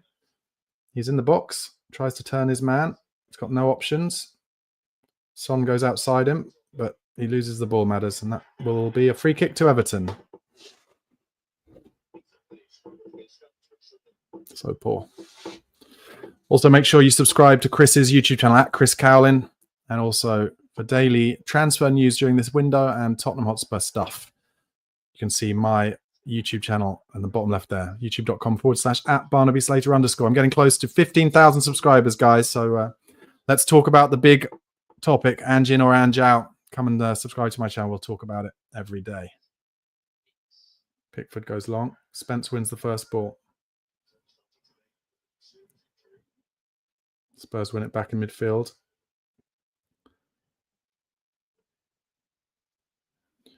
Ben Davies just passing it between him and Archie Gray, but now Everton pressing us, and Davies under pressure goes to Jed Spence.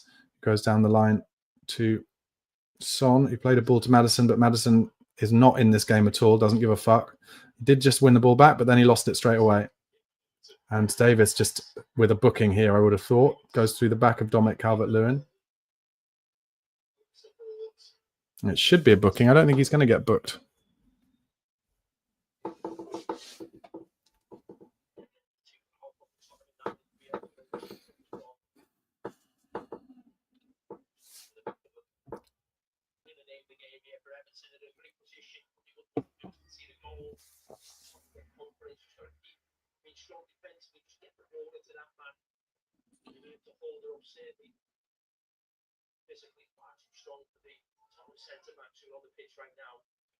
It's so typical that Calvert-Lewin got his first goal in like forever against Spurs. Like, I literally said it before the game. The script is written. Just a joke. So Everton free kick. God, this ref is so busy. Just make the free kick happen, ref.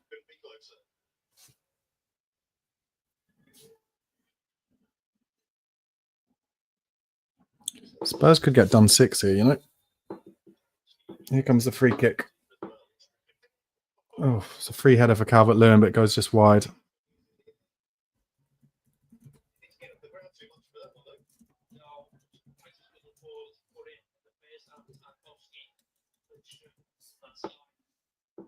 Anyone, any danger of marking Dominic Calvert-Lewin?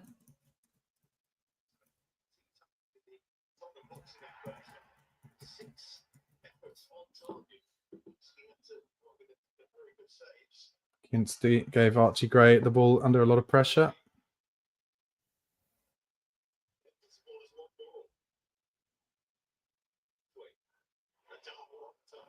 And Dye in down the left now for Everton. Gets to the byline. Good cross. Well cleared by Davis.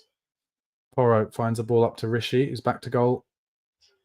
Does well, actually, Rishi, but goes out for throw-in for Kulusevski. He throws it to Rishi. So that's a Spurs throw on the halfway line.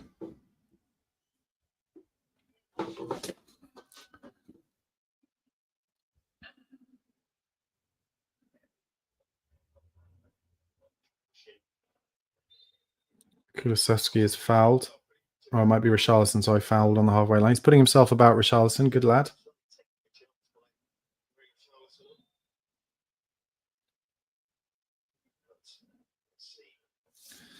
See what you guys are saying in the comments.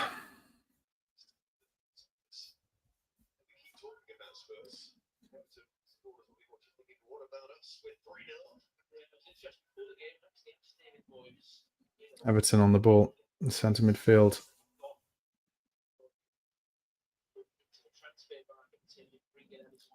.54 minutes gone. This is going just second half, just how Everton will like it. Just easing this game out.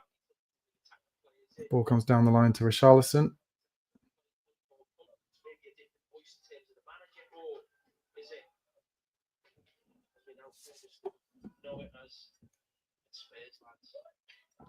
Wow, and Jamie Carragher's just come out with the "It's Tottenham. Don't worry, lads, it's Tottenham" line. Just everyone taking the piss out of us.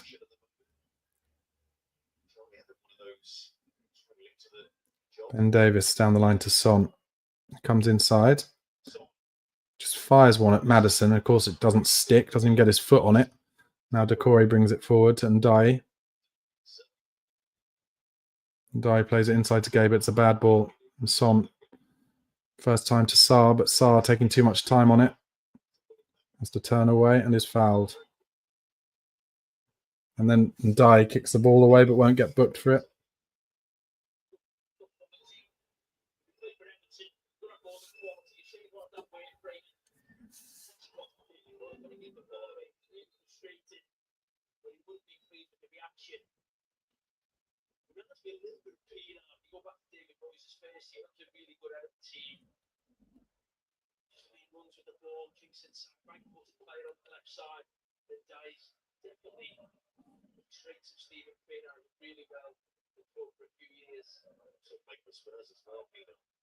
Maddison out wide to Son.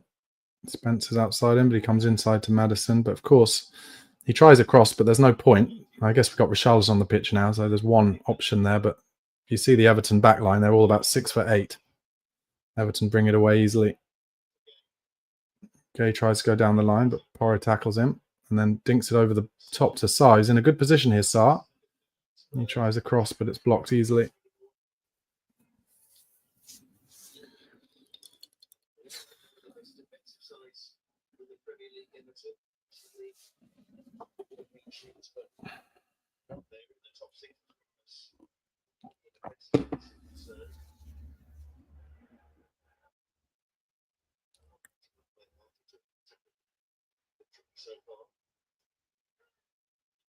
Spurs lose the ball. Everton whack it into the sky.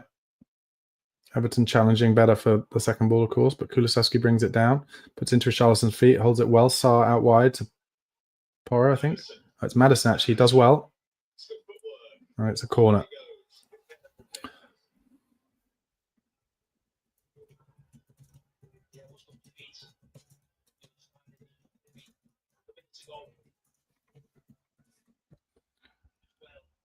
Basically, Spurs now, I guess Richarlison's on, but our best header, Dragishin, is off. So we're going to do an outswinging corner, but it will be pointless, I'm sure. Everton will clear it with ease. And they do. Another corner.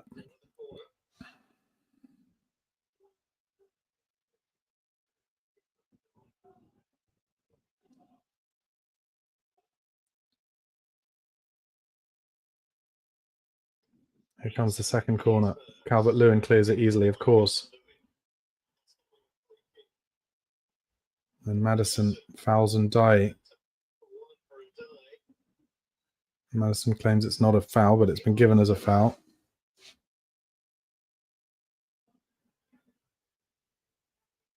He was just... Maddison was just more committed. His arm was up, I guess.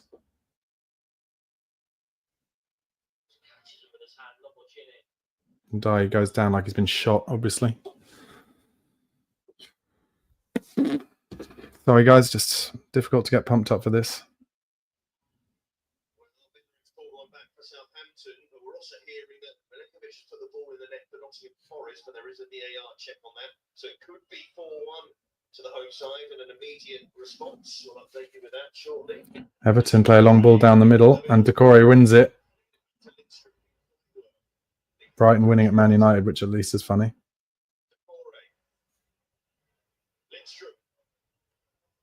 Lindstrom across. Supporters will forgive me. Just holding off mentioning that they 2-1 at Old Trafford as Everton are on the attack. Matoma for their second goal after Pedro had a goal disallowed.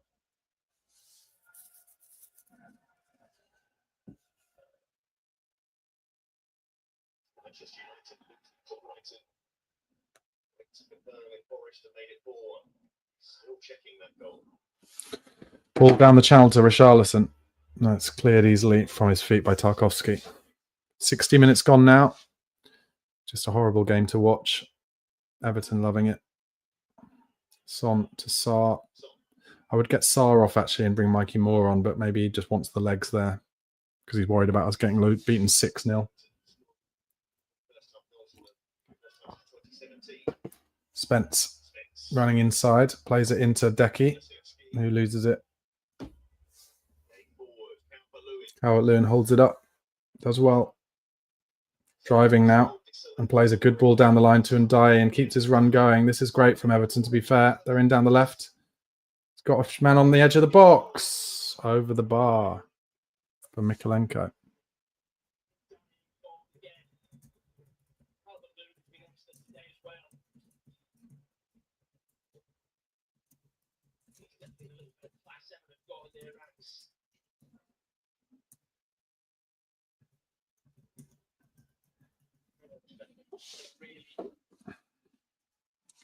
Kinski. Oh, tries the dinked ball, but it goes straight to their 29. And they're in. Oh, and Calvert-Lewin's just hit it wide.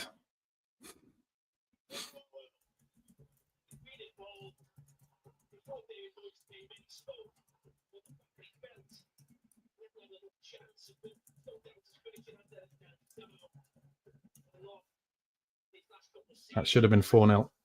And Spurs this time just play a long ball over the top that Pickford deals with easily to Gay.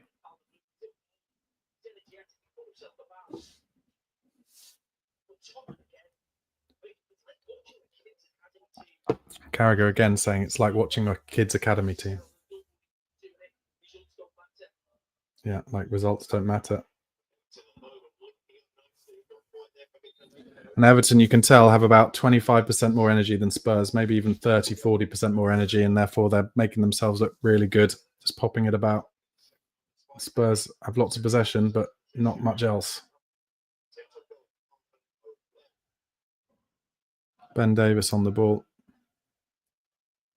Just going through the motions. Sonny, again, a terrible touch. And gives it away, and then gives away a foul. He's lucky not to have that given against him there, Son.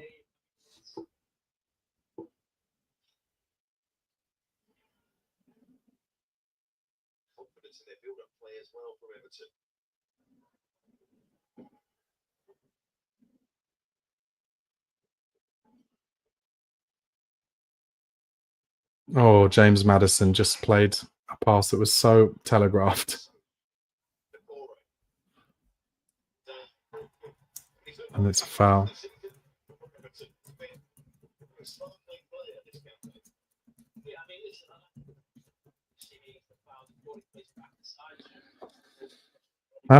James Maddison is playing as if he's hungover. Honestly, I'm not saying that he is, but that's how it looks. He's playing that badly. And I just don't think he likes the manager. I think he feels he's been dropped too many times. And he's like, oh, okay, I'm getting a start today because everyone's injured. Well, I'm just going to give like a 4 out of 10. I'm going to drop a 4 out of 10 and get him sacked. It's not just him. They're all trying to get him sacked.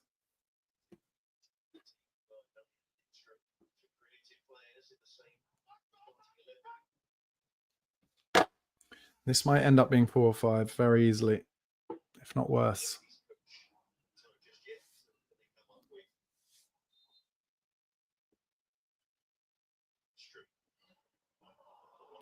Free kick goes all the way through for a goal kick. Kinski gives it to Davis, who has to go straight back to Kinski, who has to go long because Everton have got more energy than Spurs, and the Spurs players aren't even trying. Richarlison easily out-jumped. Everton just popping it about in midfield. Bring it out wide.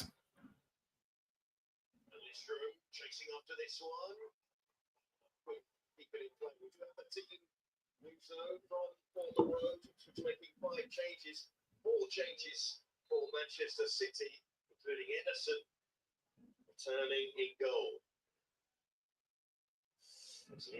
Spurs just going through the motions, doing the same stuff, but it not working. And Bergvall is tackled by Gay, who's just snapping into tackles because... And then Kinski just given a horrible pass. He dealt with it pretty well, considering. And then Sonny gives it away and gets it back and gives it to Richarlison, who gives it away.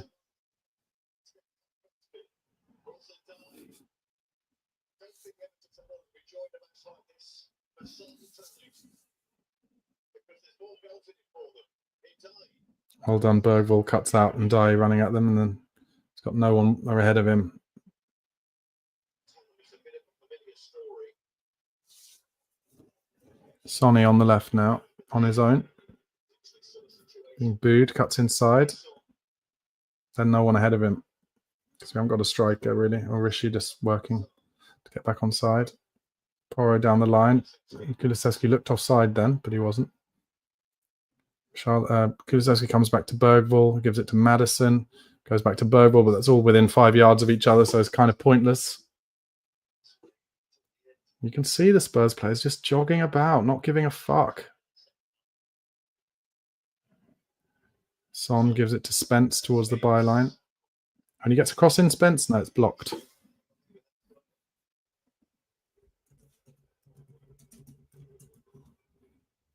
They take the corner quickly. Spence to Son, and Son's got a chance to get a cross in here. Takes an extra touch, gives it to Madders outside the box, but slightly behind him. So we're going to end up going backwards here. Spence turns away and now running towards the box and is fouled, Jed Spence. But keeps going. Good lad. Keeps going. And he might get... And it's not a penalty, but he was barged over.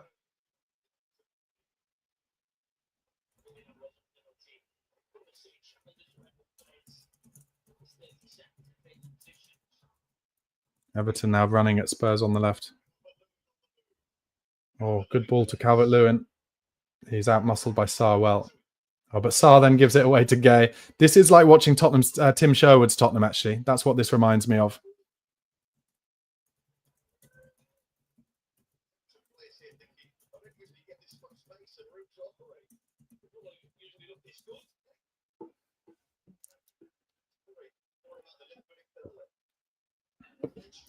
Mikolenko, oh, it's Lindstrom on the right. He's got so much time. This is just like watching the Gillet days of Tim Sherwood. It is embarrassing. See what you guys are saying in the comments. Well, Spurs have won the ball high, but then didn't take it. Scott Rozelle says, Tim Spurs were not below 10th, were they? Yeah, good point. Yeah, Apec20 says, I think Tim Sherwood has better stats than Ange. Silence is always the manager's fault, right? Well, yes. The manager is in charge of the players on the pitch. That is literally his job. Now, I know everybody's very unhappy with, the summer transfer window all of a sudden, but they weren't that unhappy with it at the end of August, as I remember it.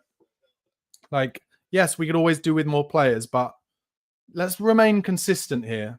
Unless you were slagging off the summer transfer window on September the 1st, it's all well and good in hindsight. We've got a lot of injuries. Oh, Maddison's done well there. Breaks away, but goes down the channel too early for Richarlison. 67 minutes gone. I don't know why Maddison is still on this pitch, I have to say. Maybe Angie's just like, you've got to take your medicine in public and have a shocker yourself in public so everyone can see it. But Kulusevski now has walked himself into trouble and wins a throw-in. Moyes bringing on Ashley Young.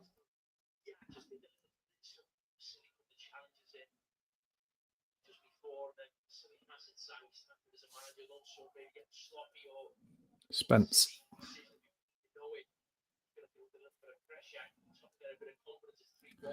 Davis to Gray.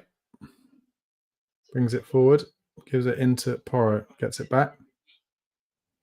Comes back to Ben Davis. To James Maddison. Pops it to Jed Spence. Nobody really giving him a run. So he has to come back inside to Bergvall. He turns. Comes to Maddison, who loses it. And Everton tried to go long, but it's blocked by Jed Spence for an Everton throw-in.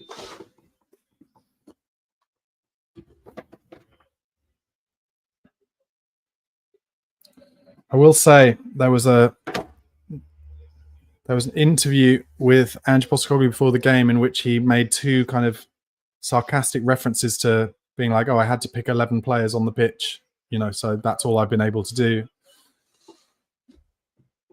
And that's how he looks when they keep cutting him to him on the sidelines, just like, kind of looking like, what can I do? What can I do? And it's like, I don't know. Spurs went down in 1978. You know that. I think the only reason we might not go down is because there are definitely 3 teams worse than us. But just an embarrassment.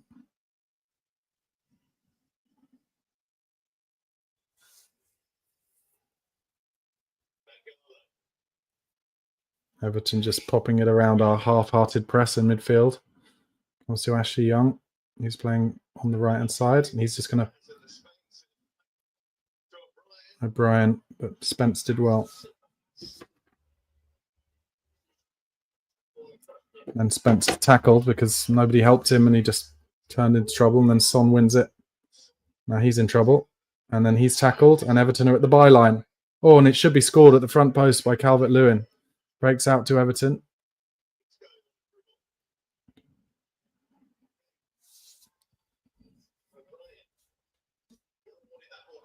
Oh, nearly a chance. Oh, and then Spurs just watch.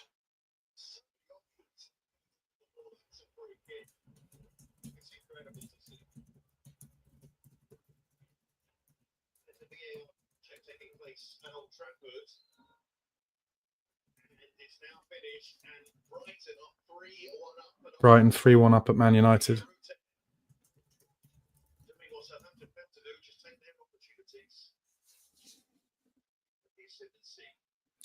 Long ball up towards Rishi. Oh, he uses his strength well, but then his second touch, unfortunately, is too heavy.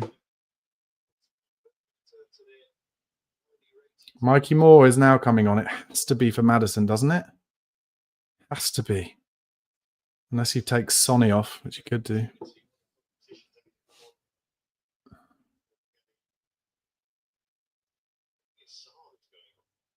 That's Pape Sarr going off, apparently.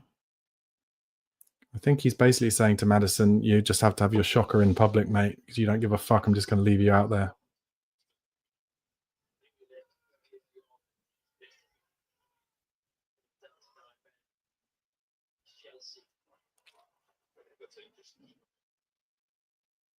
Everton now outside the box. Well, Maddison actually blocked it there. And gives a decent ball out wide right to Decky, who's got no options, has to come inside. And then Madders tries a big first-time ball to Son. It's intercepted. Son comes inside to Bergvall. Goes back inside to Maddison, who's, of course, straight away fronted by a full Everton wall of players. And then it comes out to Spence. And how many times have we seen this season where Spurs, at least Spence is driving at the full-back, gets to the byline, good lad, cuts it back. Oh, chance for Madders outside the box, over the bar.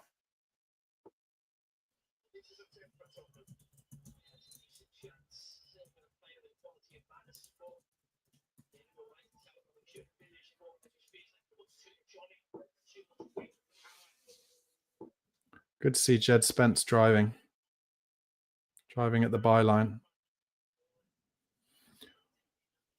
Mikey Moore on for Sarr.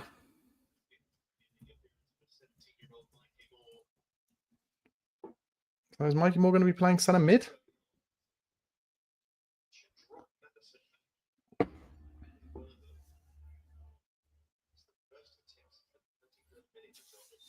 First attempt for Spurs since the 33rd minute. And he's playing for them. The team are playing for him, yeah?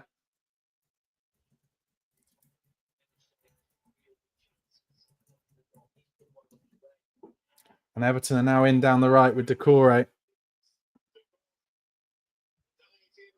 The Kinski blocks out the cross well and throws it out to Bergvall, who tries it. Oh, what an amazing ball from Bergvall. My God, to Kulusevski. And Spurs actually have space now running in at the box. But Kulusevski. Oh, and maybe Mikey Moore should have scored. Wow.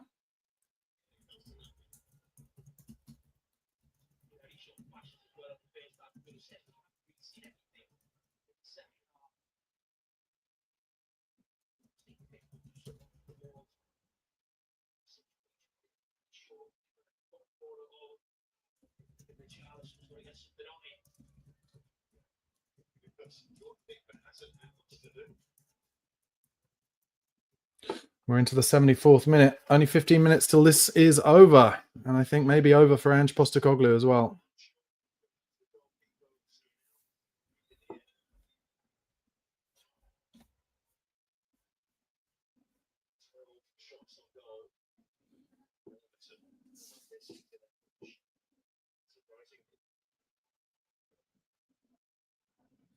Maddison back to Davis, to Gray. Gray goes out wide first time to Decky. He's got a bit of space. Comes narrow. Has to go back. Comes to Davis. Goes to Jed Spence. Madders tries to make him an option on the left, but nope. Now the fans chanting, we want Levy out again. Porro. God, do you know what? I didn't even know Porro was still on the pitch. I did not realise he was still on the pitch. He's been invisible.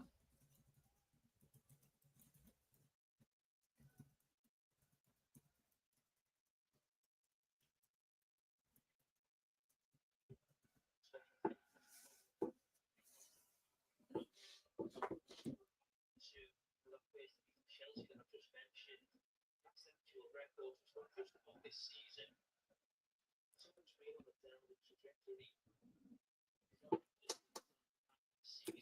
15 minutes. They're just showing the graphic since the Chelsea lost the 4-1 defeat in November 2023. 49 games played, won 19, drawn 7, lost 23.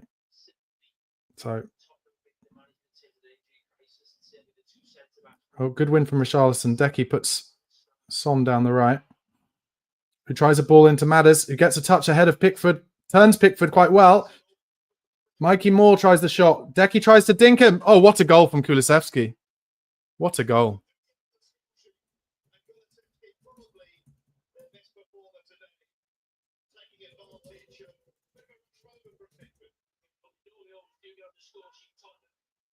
Rishi won a header in midfield beautifully.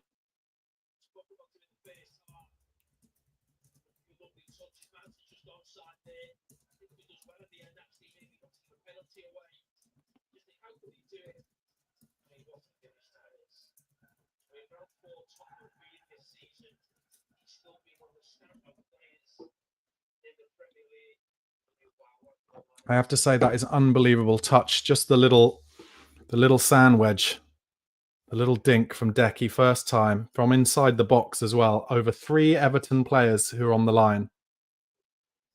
Hell of a goal. It shows that he's a genius. Too good for us. Too good for us, Decky Kulusevski. 77 minutes.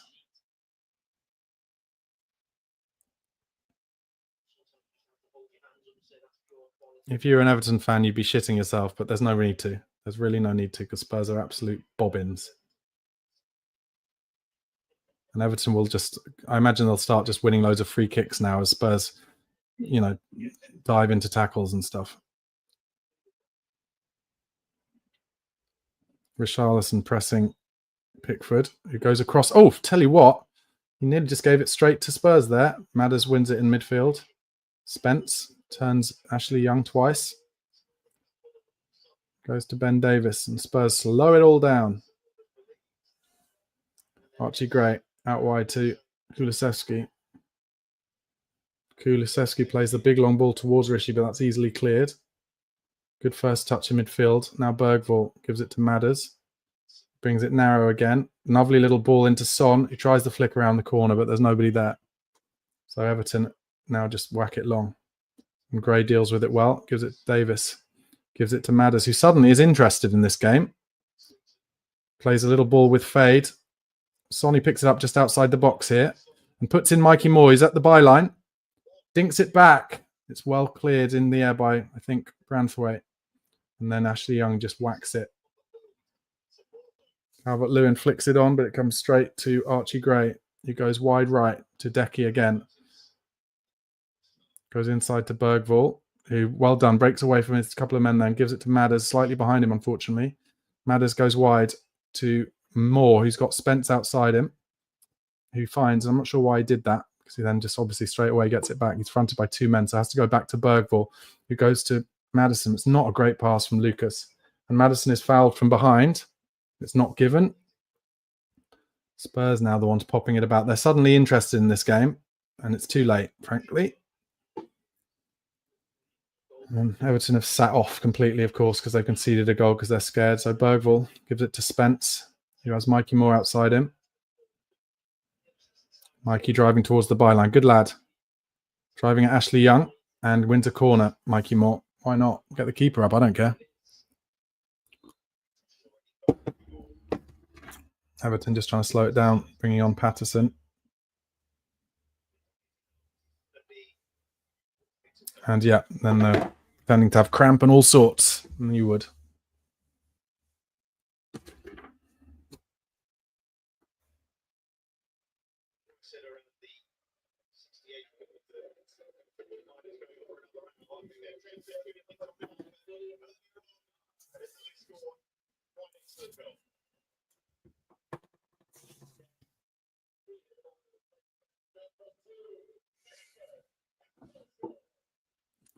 So Everton slowing everything down just when Spurs had a bit of a head of steam up, making a substitution, but it will be a Tottenham corner. Hopefully the ref has added that time on. Probably not. Son is going to put in probably a terrible corner. No, it's kind of flicked on at the near post by Davis, but nobody was there at the back post. That's a Spurs throw.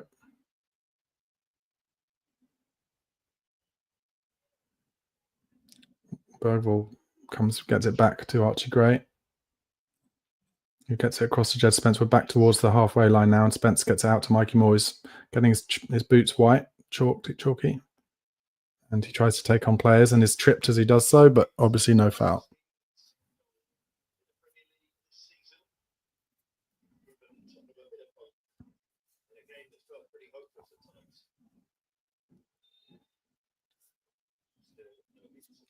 "81 minutes gone. Everton 3, Tottenham 1. In what I predict will be Ange Postecoglou's farewell performance as Tottenham manager.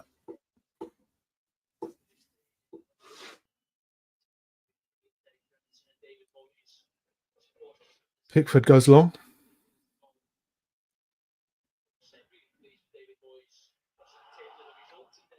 Spence to Gray.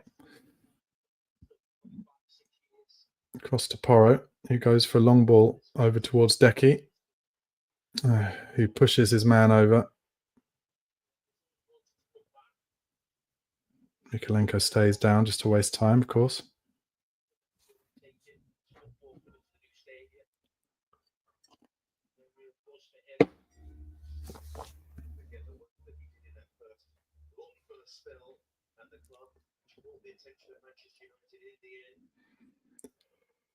Everton just taking all the time in the world.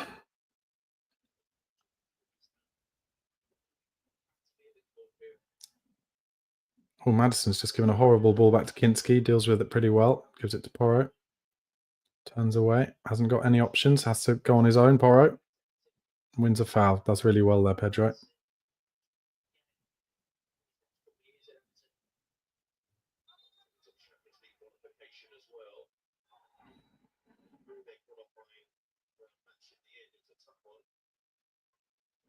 Spence on the left.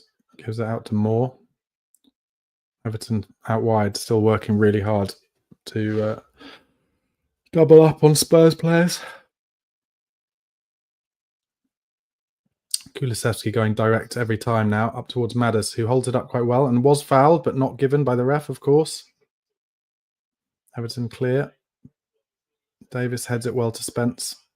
Spence gives it to Moore. He's got some space now in behind on the left. Gets to the byline, crosses it. Chance for Rishi. It's handballed, surely. I thought that hit the arm, but no appeal from Spurs.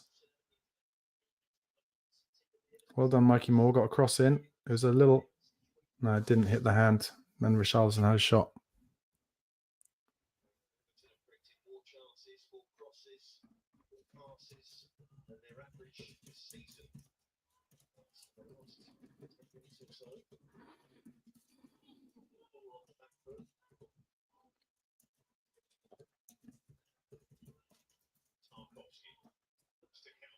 Calvert-Lewin holds it up well. Just it down. Gets it back to Decore.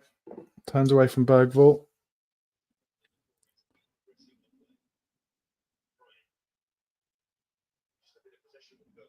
Madison.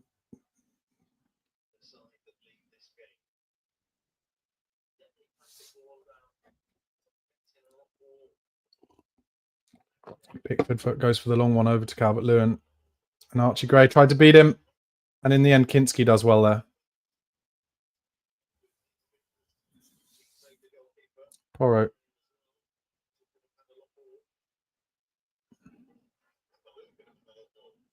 Spurs just not really trying here.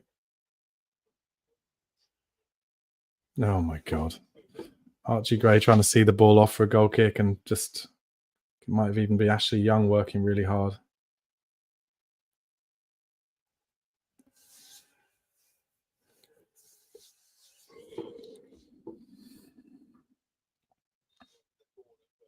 $3,000 of you watching though, guys. Please press the like button. Thank you for your support. Make sure you subscribe to Chris Cowlin's channel at Chris Cowlin. As Bergvall wins the ball back for Spurs and is fouled, but a good early ball played by Son. And I do not know why the ref hasn't let him just play that. I do not know why the ref hasn't just let him play that. He played it from exactly the place where the free kick was. Just referees, man. Busy pricks. 5 minutes left. Spence into Mikey Moore. Goes back to Spence.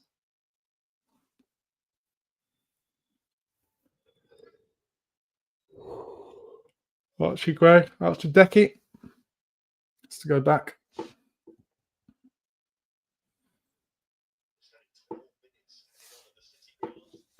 Spence to Madison. Just looking to do something, but doesn't do anything. Just gives it to Bergvall. Goes to Porro. Yeah, and he tries to get it in the box. Not a bad idea. It's easily won, but can we win the second ball? Not at the moment, but actually a bad ball to Richarlison. He tries to give it to Bergvall, but didn't work out. It's a goal kick.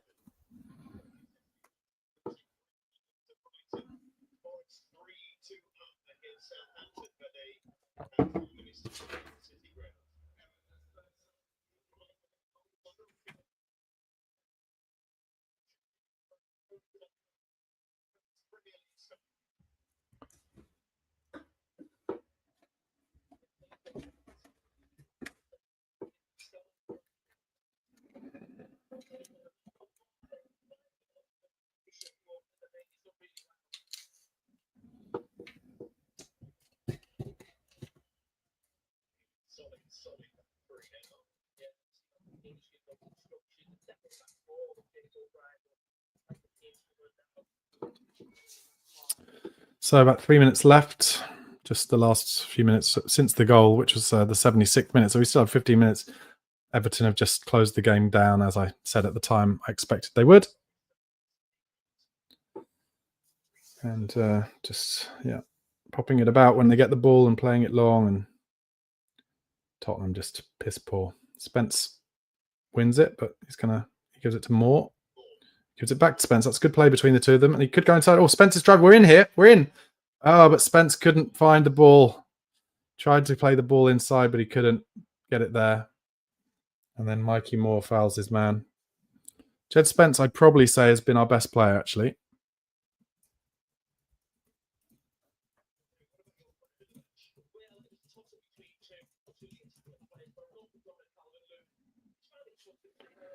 Carragher's given Calvert-Lewin the man of the match. Again, something you could just have guessed. The script. Always Dr. Tottenham. You're having the worst season of your career. You're having the piss taken out of you by everyone. Come and play Tottenham. You will get the opening goal and you will get man of the match.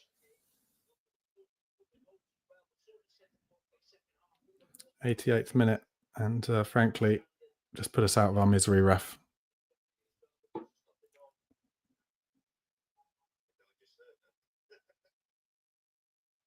Oh, Decore. Oh, Archie Gray gets enough on it. It's a corner to Everton. Oh, no, he gives a goal kick. That's good of him.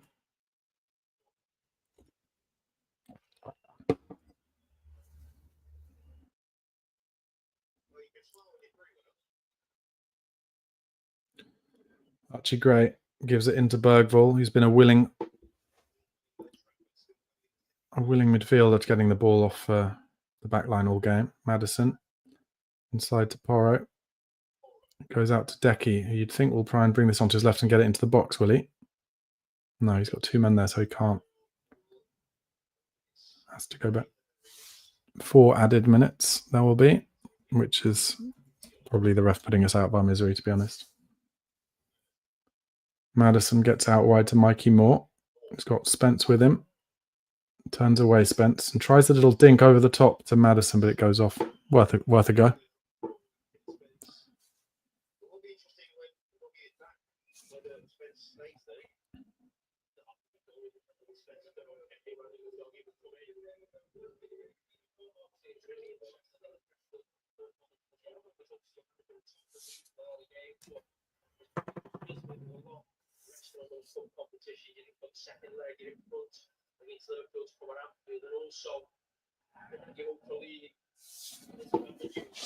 Carragher talking about how important the Cups competitions are for Ange. I can't see him surviving this. I don't know. We're just having the piss taken out of us by a team as bad as Everton, but maybe I'm wrong. But Bergvall in his own box plays a ball across to Decky. Plays to Porro. Bergvall gets out wide to Decky. Gives it back to Bergvall. Goes to Porro. Goes back to Decky. It's good stuff. Puts it inside to Son. He's probably going to shoot, is he? No, he doesn't. He goes to Mikey Moore. He's in the box here, Mikey, and he's only one-on-one. Can he get to the byline? He does. Oh, and it's just deflected for a corner. Nearly goes in at the near post.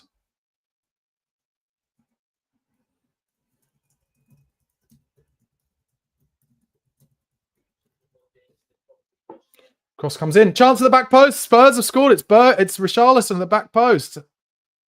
Wow. Too little, too late, I would have thought.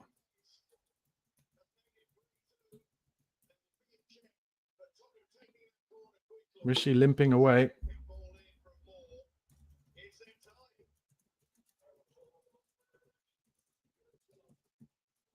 So he took the corner quickly, and Mikey Moore with an absolutely delicious cross, and Pickford should have come to get that, I think. He's a bit stuck on his line here, Jordan Pickford. But it's a brilliant cross because it starts out wide. It's definitely a goal. What a ball from Moore. Best thing that's happened all game for Spurs. And Richarlison just comes in at the far post and volleys it home. And he's limping, obviously, Rishi.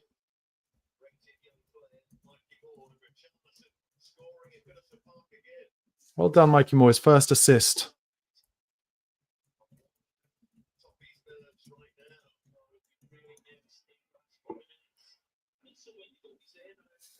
Oh, Jed Spence wins a 50-50 and comes down the left now. Keep driving, Jed. Keep driving. Comes narrow. Does well. Comes to Pedro Porro. Get it to Decky and get a cross in. Come on, Decky. He slowed it down, Decky. Gives it to Bergvall. He goes back to Decky. It's not a good ball. Comes back to the centre circle. We've got about 1 minute and 10 seconds here. Maddison gets on the ball. Come on, just make another chance. Ben Davis here. Out to Mikey Moore. He plays in Ben Davis. He's gone to the byline. He tries to get a cross in. It's blocked, but comes back to Mikey Moore. He's going to the byline again. Comes back on his right foot. Gets it to Jed Spence. Can he get a good cross in here, Jed? It's a deep one. Oh, I tell you what. I thought it was coming to Decky. Pedro Porro gets it and holds it up. And then goes the wrong way, I think. Oh, cuts it back well to Son. To Decky. Can you get a cross in? To Madders. He tries to shoot Madders. What is he doing trying to shoot?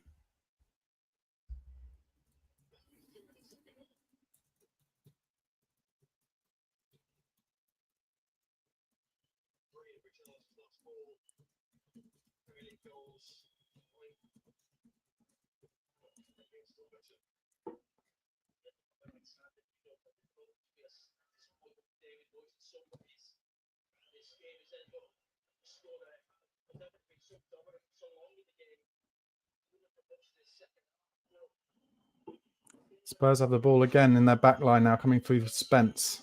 It's the 4 minutes added has gone. Mikey Moore coming inside, beats his man, but then is tackled and fouls.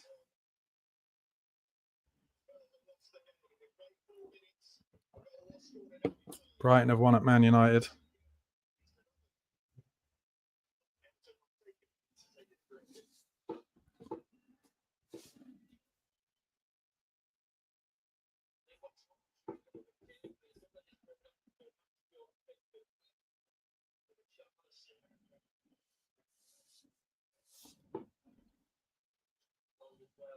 So Everton have a free kick. They're just going to whack it long. And that's the end of the game.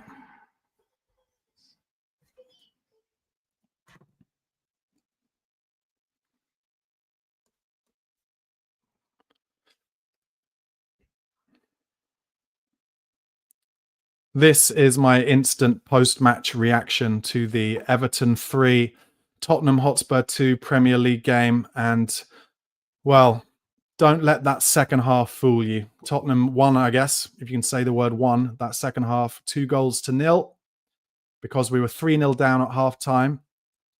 And I'm happy to say that that first half is one of the worst performances I've ever seen a Tottenham Hotspur team put in, certainly in the last 20 years. Absolutely shameful. And I'm going to stick to what I was saying at halftime. I have to. I think Ange is gone. I do. And I think he has to go. I've supported Ange. I like Ange. I think his man management is good. He's got the right ideas. But I do not think that his style of football, no matter what you say about the injuries, no matter what you say anything, I do not think it is sustainable in the Premier League. And I think one of his big problems based on today is he actually changed the formation today. So for the first time, when Solanke suddenly is out and Bissouma and Johnson are out to add to all the other injuries, he's like, well, we've got to change the formation then. And honestly, the players just looked all at sea. They had no idea. They clearly not been coached in the formation since Antonio Conte was manager of Spurs, playing that kind of 3-5-2, 5-3-2. They didn't have a clue. We were bypassed in midfield, and we made an Everton team who are one of the worst teams in the division, and are now, I see on the table, only 4 points behind us. They're 16th, we're 15th. They're only 4 points behind us. We made them look like an attacking threat, like a force. A David Moyes Everton side, who I think hadn't scored in 5 of their last 7 games, hadn't scored 2 goals from open play in a single game in the Premier League this season, and we conceded 3 against them in the first half. And I'm sorry, I'm going to have to stick with it. For the first time, I'm going to say we are going to be in a relegation battle if we continue to stick with Ange Postecoglou when no matter who is on the pitch, we do not stop crosses at source and we do not mark our back post. And how many times have I said that this season? How many times have I said it since Ange has been in charge? We concede too many goals in too many obvious ways, and any manager who comes up against us will just say to their players, cross it in, get it to the back post, and also get in their faces a bit. Foul them, get in their faces, press them, make it hard. And lots of people, of course, and I've been saying it too, so, I understand why you're saying it, but lots of people are saying, you have to wait till February. I've been saying it. Wait till February when we get our players back.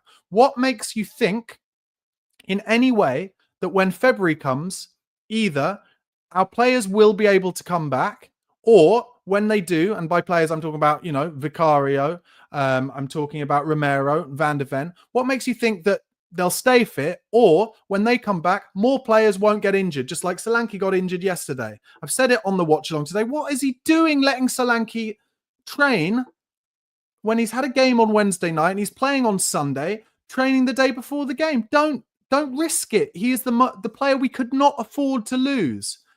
Before Vicario got injured, I said that, and we were all saying, all the people I respect on the podcast were saying, the one player we cannot afford to lose is Vicario. We get him injured. That was unlucky. Now, since then, the one player we cannot afford to lose is Solanke. Wrap him in cotton wool, play him in the games, and just let him recover between the games. But now he's out, and some rumors say he's out for 6 weeks.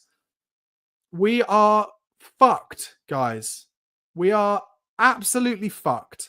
And I'm sorry, Ange. I like you, and I've been sticking up for you the whole season and all last season. I like you, but if you do not get the players on the pitch because of injuries, and if you've got more hamstring injuries than any club has had in the history of the Premier League, then I'm sorry, you are answerable for that.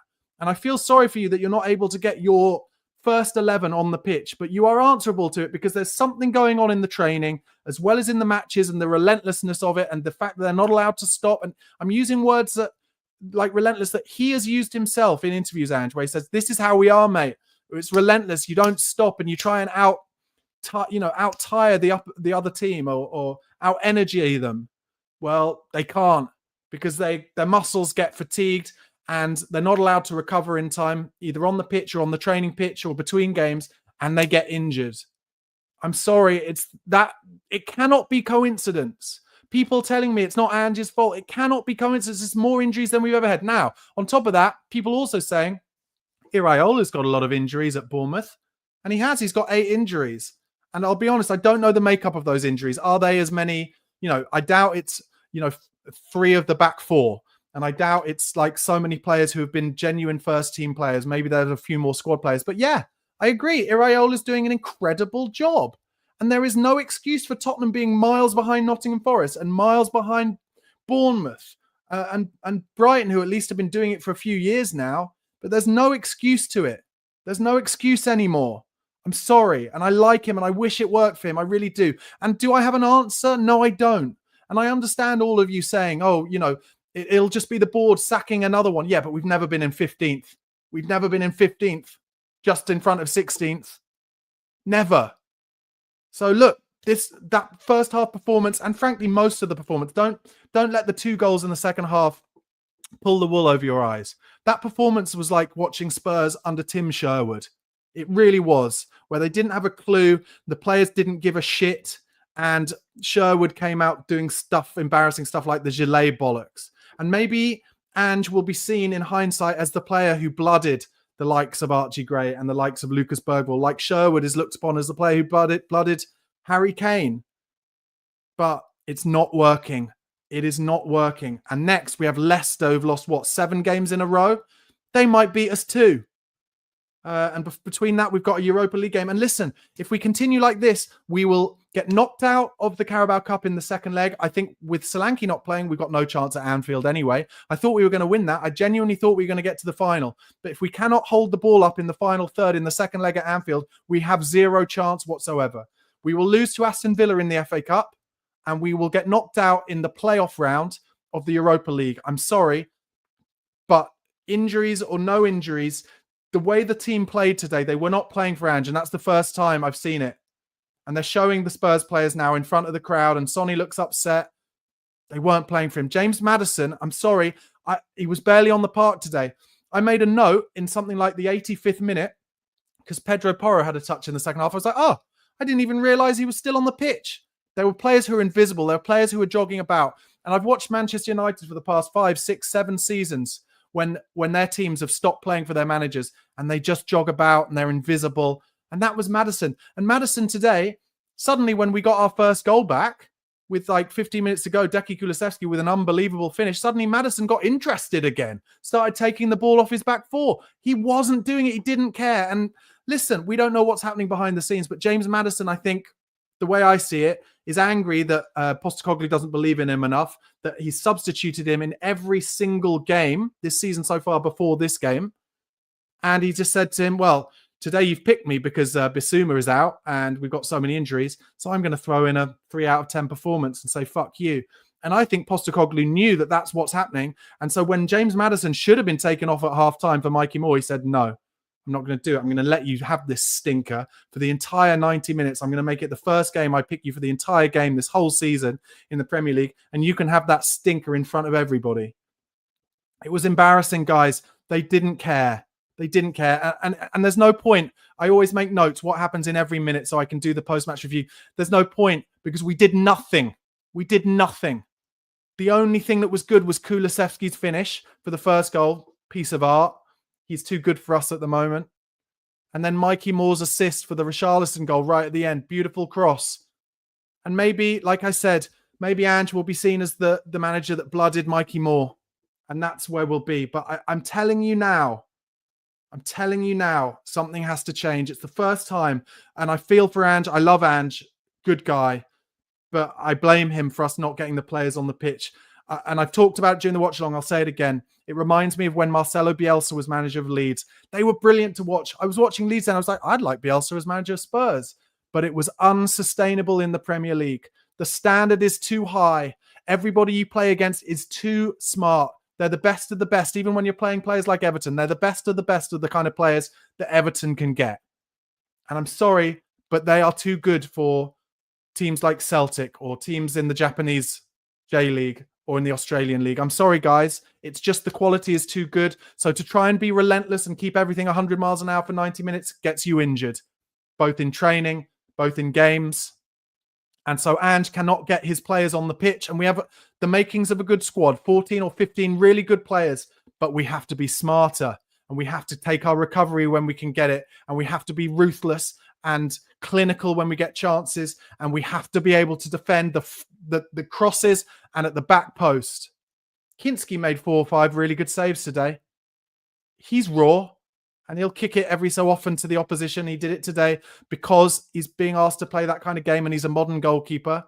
But it's not going to work with Ange. And I'm sorry. And I know there's a lot of people in Australia who want it to work so badly. And I want it to work so badly too, but it's not.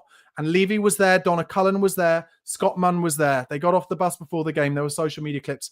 And I think they have to sack him tonight. I'm sorry to say it. I'm sorry.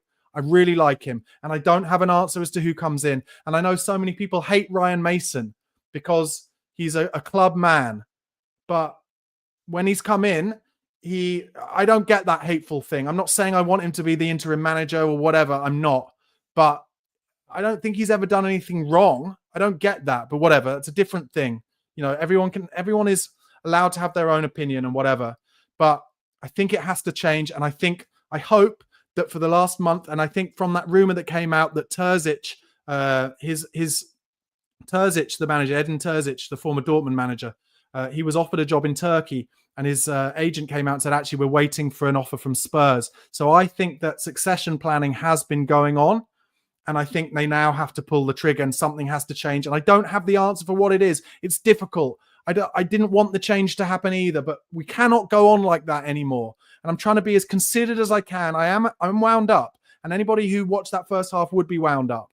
But don't let the second half and what happened pull the wool over your eyes, because it was embarrassing. It's a group of players who are no longer playing for the manager. And yes, he's had injuries, but I blame him for some of those injuries because of the amount of muscle injuries. And the way that he clearly gets the drills going and the way that we're asked to train. So it has to change. For me, it has to change tonight. And I hope that succession planning has been clever and they've got something. And I don't know what it is. For me, you go to Bournemouth and you go, we'll give you 20 million for that manager of yours. It's a risk, but the amount of money that Levy has had to pay on paying off managers that he sacked before, that's 20 million is a drop in the ocean. If you really believe that Iraola is the right man, and I think he could be the right man in terms of the next Pochettino and the kind of man who does the right things, is a man manager as well as a tactical manager, as well as a man manager. I said man manager twice, but, able to get the players believing in him. If you're Scott Munn and you go to Daniel Levy, you say, I believe he's the right guy. You go to Bournemouth and say £20 million. And hopefully you can persuade him out in the middle of the season like Ruben Amorim was persuaded out from Sporting Lisbon. I don't know, guys. I do not know. I'm at the end of my tether on this one, as you can tell. I feel sorry for Ange. I do. But we're in an opportunity situation here where, yes, we are still in those cup competitions and we'll have players coming back. And now it's shown me that Ange has not got those players who are currently available playing for him anymore. He's lost James Maddison, one of our most technical players. We need to bring in a man who will get them back on board. And when those players come back at the beginning of February, the Van der Vens, the Romeros, the Vicarios, and more, not Mikey Moore, and more players, we need a man who is going to mark the back post from across and stop the crosses coming in. And sure, I want us to remain playing attacking football. I want a manager who's going to play good football, not defensive, pragmatic football. But there is a middle ground. There is a compromise. And currently this manager is not compromising and he's not doing the basics. We're conceding the same goal too many times over and over and over and over again. And this was the first game against a team like Everton who don't score goals against a manager like David Moyes, where even before the game, I thought, well, the best they can do is beat us 1-0, and maybe they will beat us 1-0. They were 3-0 up at half-time. And lots of you will fight against me on this. And please do get in the comments and tell me how you feel and fight against me. Tell me your authentic, organic, original thoughts on why Ange Postecoglou should remain as manager. But do take into account what I'm saying about those injuries and how he has to have a part to play when it comes to those injuries. And I don't know why I haven't heard a journalist in the press conferences with him say to him, do you take any responsibility for those injuries, Ange? Do your training methods have anything to do with all those muscular injuries? Because it's not just been this season. It's been since that Chelsea game, the 4-1, where we started getting all the injuries after our great start last season. And everyone talks about how at Celtic, they got a lot of muscular injuries. So the evidence is there. And therefore, we have to make a change. And I think we have to make it tonight or in the morning. And I'm sorry about it. I am. But let me know in the comments if you agree, guys. I'm sorry to be negative, but it's done. I'm sorry it's done. Let me know how you feel in the comments. Please do give this video a like, guys, and subscribe to the channel. Thanks a lot.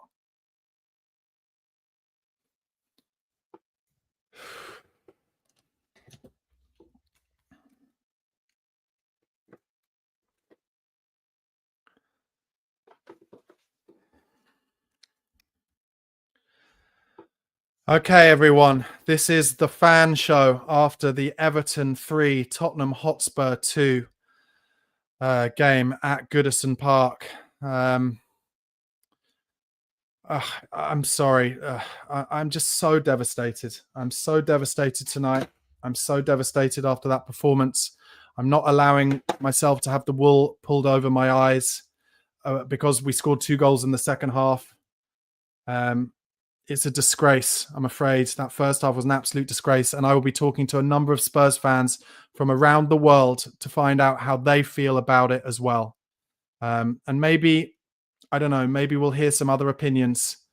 But for me, it's all been too much. But listen, we've only got about 40 minutes left. So let's get back into the, let's get straight into the fan show.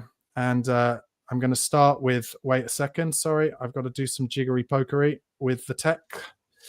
I'm going to start with Lee from America, New York, America. Lee, can you hear me? I can. Lee, thank you so much for calling in. I really appreciate it. What are your thoughts on today's game? Am I being too negative, Lee? No, just make it stop. Make it stop. I think it's done. I think it's done. I really do. If he's not gone tonight, he's going to be gone, certainly by Liverpool. Your point about the injuries is I think we've got to stop thinking about injuries as something that happens to us, as like bad luck. Yeah. And actually, it's something that happens by us. It's our training methods. It's our in-game. And then Solanke, he's been in the red zone for how long, right? That's when you get injuries. Yeah. Why did he end up playing an hour against Tamworth because of the extra time? Why do you risk him on an artificial pitch for an hour, knowing you've got to play the Gooners? And then to your point, with a short turnaround, end up playing him again. So I think this notion that Postecoglou's just had some tough cards, and if only the kind cards would fall is he's so had both, right? opinion. He's had tough cards. He's had some unlucky ones, like the knee injury, like the foot injury, the broken foot for Vicario, and the knee injury to Solanke, I guess. But like you said, I agree with you. In the red zone, why is he training before the game? Don't train him before the game. But so he's had some tough and unlucky cards, but he has to take responsibility. But answer me this question: were they playing for him today? Do you think? I know I said it. Maybe you heard in my post-match reaction, but James Maddison, to me, jogging about. Yeah, I think my sense on the first part of the first minute reminded me of that game at Newcastle where a couple of years ago where we suddenly changed to a back four and nobody knew what the hell they were. Scalini, right? Yeah. There was an element of the first 20 minutes. I don't think anyone had a clue where they were meant to be. Like it looked like everyone was lost. And then the heads went down, exactly. And so I agree with you. Once we got a goal back, all of a sudden people perked up. So I don't think it's a uniform thing. No one's playing for him, but I think there are players, clearly, like you said, Maddison is an obvious one. But I just don't think they have a clue what they're doing. And I think mentally they've gone. Physically, we know they're struggling. But I think we're in a relegation battle. And, the sooner we start calling it for what it is, We are, and the cups, I think, are an illusion. They're an illusion because we still got the cups. Well, we're going to be out of the cups pretty quick, certainly on this trajectory. And it's really depressing. And we've all been here before. And we've all supported Spurs for a long time. We don't want to go around this circle again. And if it's Ryan Mason, I agree with you. He's not done anything particularly wrong. He's done his best. But how can this continue much longer? I don't think it's sustainable. I just think, I just don't. I don't really know. I guess the thing, what you said, I agree with all of it. And I think for me, it's like when we talk about the cups, and I've been guilty of this as well, right? When we talk about the cups, or I listen to the podcast I listen to and they talk about cups, it's almost like I'm taking myself away from the fact that these are players who also look at the Premier League table and see that we're in 15th. And some element of them must be like, oh shit, like we're actually fucked here. and you lose confidence. And they're the ones who have to go out in front of 60,000 people at home in 15th, where we haven't won a game basically other than that Southampton game in 10 or 11, and suddenly turn it on. And I'm forgetting about that. And so that's me being guilty of that as well, because I've suddenly been like, oh, you know, we'll win a game here or there. We'll beat Leicester or we'll beat Everton or whatever. Well, we're not beating anyone. No. We're not.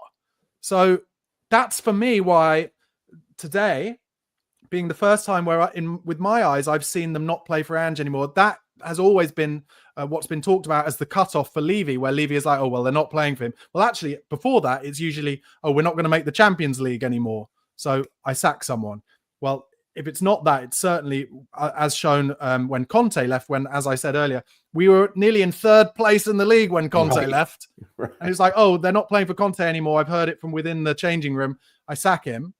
Well, the difference this time, I think, is basically, you know, maybe twofold, which is Levy has heard, in my opinion, all of the stuff or seen all the stuff on social media about how angry Spurs fans are, or a big proportion of the Spurs fans are, that from when he sacked Mourinho before a cup final. Exactly. Right. So he's like, oh, well, we're in a semi-final. I can't do that.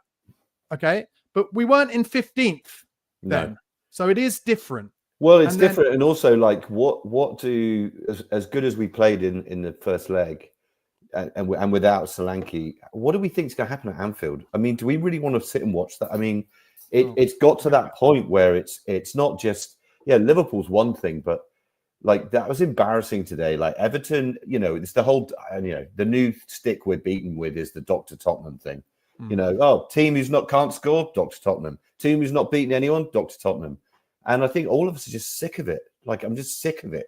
Like, the fact we got to show up at work tomorrow and face people. Well, I mean, I get away with it here because I'm in New York, but in the virtual world, the abuse is going to be coming from. Well, you're in New York. I mean, just as a very weak segue, I said in my post-match, you know, go to Bournemouth and offer them 20 million. But also, I'd be tempted, if I'm leaving, get on the phone to Pochettino and pull on his heartstrings somehow. No. I know there's a lot of stuff like don't go back or whatever, but actually, in terms of a man who can defend and attack with his team, I would pull on his heartstrings if I was Levy somehow. Yeah, that won't happen, I'm sure. But I just watched a bit on the BBC with that Thomas Frank. He did that dinner with Gary Lineker, which was kind of weird, cooking up fish. But he seemed to be leaving the door ajar to, like, you know, I'm not going to be at Brentford forever. And I like Frank. Yeah, I like him a lot. So I think I don't know. I think we're all at our wits' end. And I think somebody said recently, you can be pro Spurs and you know, still criticize the manager because you have to say what you see. And I just don't think this is sustainable any longer. I have to say, I think I'm pro Ange, but can also think that Ange isn't sustainable. That's kind of how anymore. Yeah.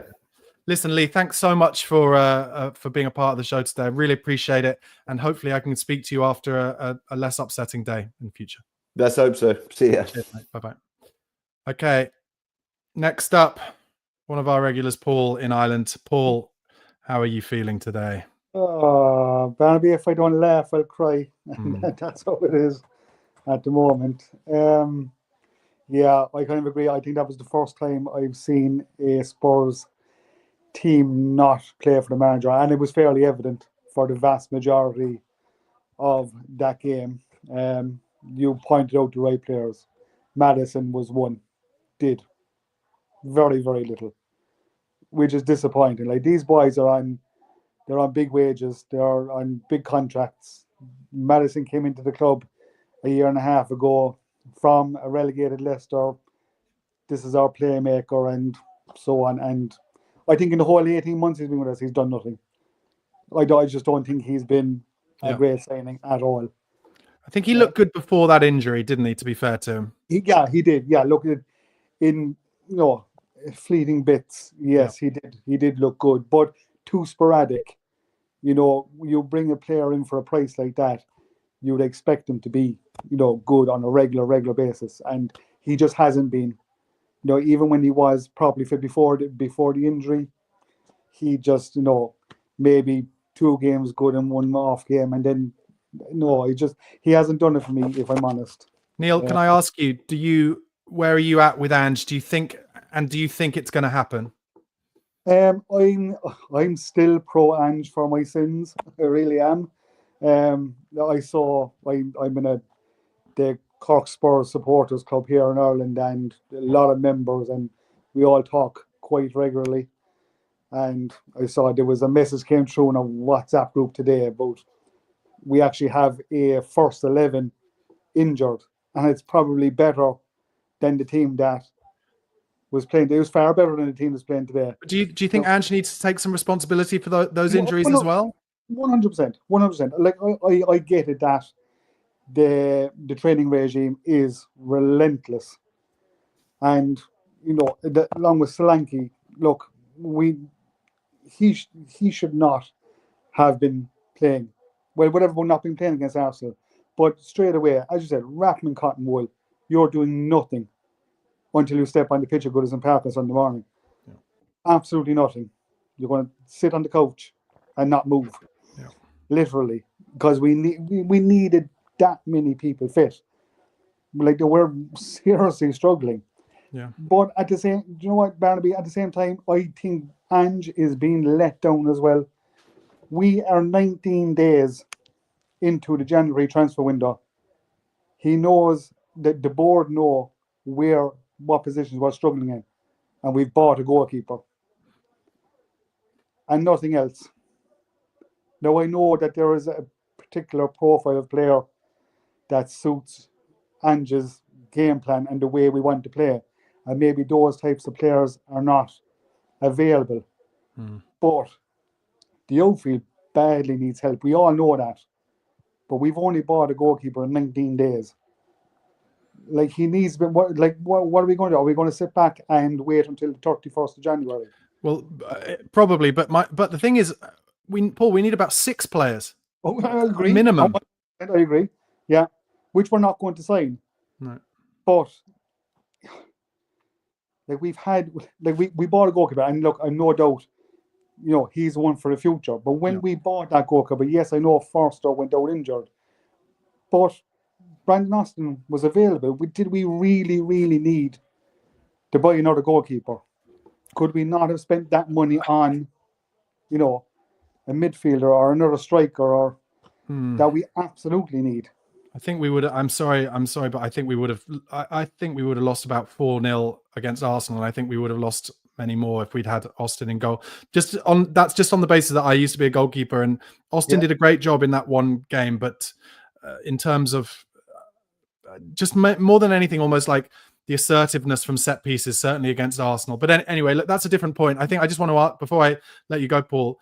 You're supporting Ange, and do you know what? Credit to you for that. But do you think Ange will still be the manager for the Thursday night game? Today I'm feeling more that he won't be, because this is Daniel Levy's form. Yeah. Nothing to do with how we're playing. This is what Daniel Levy does, and he's done it numerous times. Call me crazy. Call me absolutely crazy. I'm just going to throw a name out there that I think maybe for the rest of the season may get us playing again and defending properly. Throw it out. Brendan Rodgers. But he wouldn't leave Celtic for just the end of the season, would he? Well, look, okay, so maybe not for the end of the season, but I think he's Premier League experienced with Liverpool, with Leicester. He knows how that league works. And I think he could be the answer to, our problems if Ange is to go. And just one other thing, Barry, before you go, I wouldn't put this down to Ange being sacked. It would not surprise me one bit if Ange was to walk. Yeah, well, do you know what? I've been thinking that for a while. That if I was Ange, I'd be tempted to walk. And I'm glad you brought that up, Paul, because I would be. Because I listen, he's in a position where it is virtually impossible, I think, on both sides. But yeah, who knows? Listen, Paul, thanks so much for being part of the show, mate. And I will speak to you again, hopefully, after happier times. Anytime, Barnaby. Thank you very much. Bye-bye. Okay, next up, we are going to Glasgow in Scotland. And Neil, how are you feeling after that game? And obviously, you've been listening to some of the callers so far. How do your thoughts differ? I don't know. I've been a huge supporter of Ange, but watching that today, it's getting harder and harder to justify. I just think some of the injury problems that we've got, he's getting the team selection wrong. I think there's players out there crying out for a rest. So why did the likes of Richarlison not start today? Mikey Moore, even Reguilon, give him a run out and give some of the others, rest some of those tired legs. Kulusevski looked out on his feet today. Aside from that goal, which was a contender for goal of the season, I think it was a brilliant touch, but you could see he was struggling. And so, Neil, you say you're finding it more difficult. What do you think? They cut a lot during the game to Daniel Levy on the sidelines. Where do you think his head will be at tonight, based on your experience as a probably a Spurs fan of a similar age to me? I'd say. Yeah, I mean, he's never been shy at pulling the trigger in the past, has he? But they've been very vociferous in their backing of him. It would appear they have, yeah. They're very backing of the project. They knew that they were bringing in a project manager. It's the profile of players that we've been signing, suit the style of play that they want him to bring to the club. I kind of still hope that he's given the time, but I've had so many arguments with my Spurs supporting family. My brother and nephew in particular want him out. Have done for a long time. But I go back to before he was appointed, the summer before he got the job. I had a conversation with a friend of mine who lives in Brisbane and raved about Ange Postecoglou and the difference he made, not just to Brisbane Roar as a team and a football club, but the way he sort of galvanised the city. Everyone wanted to go and watch them. Everyone was, they went from complete indifference to uniting a whole city behind a football club. I'm in the middle of reading the Vince Ruggieri book about the Ange Ball biography, and it's very inspiring. And living here in Glasgow, I saw what a job he did at Celtic for 2 years. He took over a club that was in the doldrums and turned them around. But as I say, it's just getting harder and harder to justify, despite the injuries. And we're 15th in the league, and so that leads me to my next question: where do you stand? I've been quite vociferous about how I feel that Ange has to take responsibility for the injuries. Not all of them; some have been bad luck, but certainly in terms of the amount of hamstring and muscular injuries. Where do you stand on his responsibility for that side of things? Because I'm kind of unwilling at this point to use it as an excuse anymore. Yeah, I mean, if you believe everything that you hear that comes out from people who are in the know, then it kind of feels that does he overtrain them? Does he train them too hard? Maybe they should be getting a few more days off. So yeah, he has to take. He's the manager of the club. He has to take some responsibility. Sorry to interrupt, but everything we heard about Conte was that he was the hardest trainer ever, right? That it was like he'd tell his players to eat grass, but we never had an injury crisis then, like we do now. So it must be not just about the toughness or the relentlessness of the training, but something in the drills as well. Something in the maybe I don't have an answer, but for me, I cannot call it coincidence anymore. Yeah, but then they weren't dropping like flies at Celtic the way that the way that this Spurs Isn't squad that because the Premier League is more? The Premier League is harder and higher tempo and endless. Yeah, I accept that, and like I say, I do feel that he's perhaps not rested them on occasions when he probably should have. Particularly when you're going through a period like this. So there probably is some truth that I think he's been terribly unlucky as a manager. I think there's the players have let him down on more than one occasion. I'm not quite sure yet that I would say that they're all not playing for him. But you look at the likes of Son today. Should have scored twice in the first half. Disgraceful not getting a shot away when he was clean through, and at the cutback he received from Kulusevski, the tameness of the shot that was right into Pickford's arms. Really, it's just not good enough from somebody who's so experienced and an international captain. He looks spent. He really does. He does. Listen, and again, another reason to maybe have started Mikey Moore today, but Son seems to be getting in the team no matter what. Yeah, Neil, listen, thanks so much for being a part of the show. Really appreciate it, and I hope we can speak again after a better performance. Yeah, me too. Thanks. Bye-bye. Okay, next, let's go to South Africa and Linton. Linton, 3-2 defeat, absolutely shocking and disgraceful first half. I've made my feelings clear. I think Ange is done. Where are you at? I'm exactly with you, Barnaby. I don't see a way back for him. I really don't. The record of the last 10, 12 games speaks for itself. Yeah. We don't have to say anything. The record is there. It's plain to see. And looking at him on the sideline today, he looked like a deer in the headlights. I agree. He looked clueless. Where do we go? What do I do?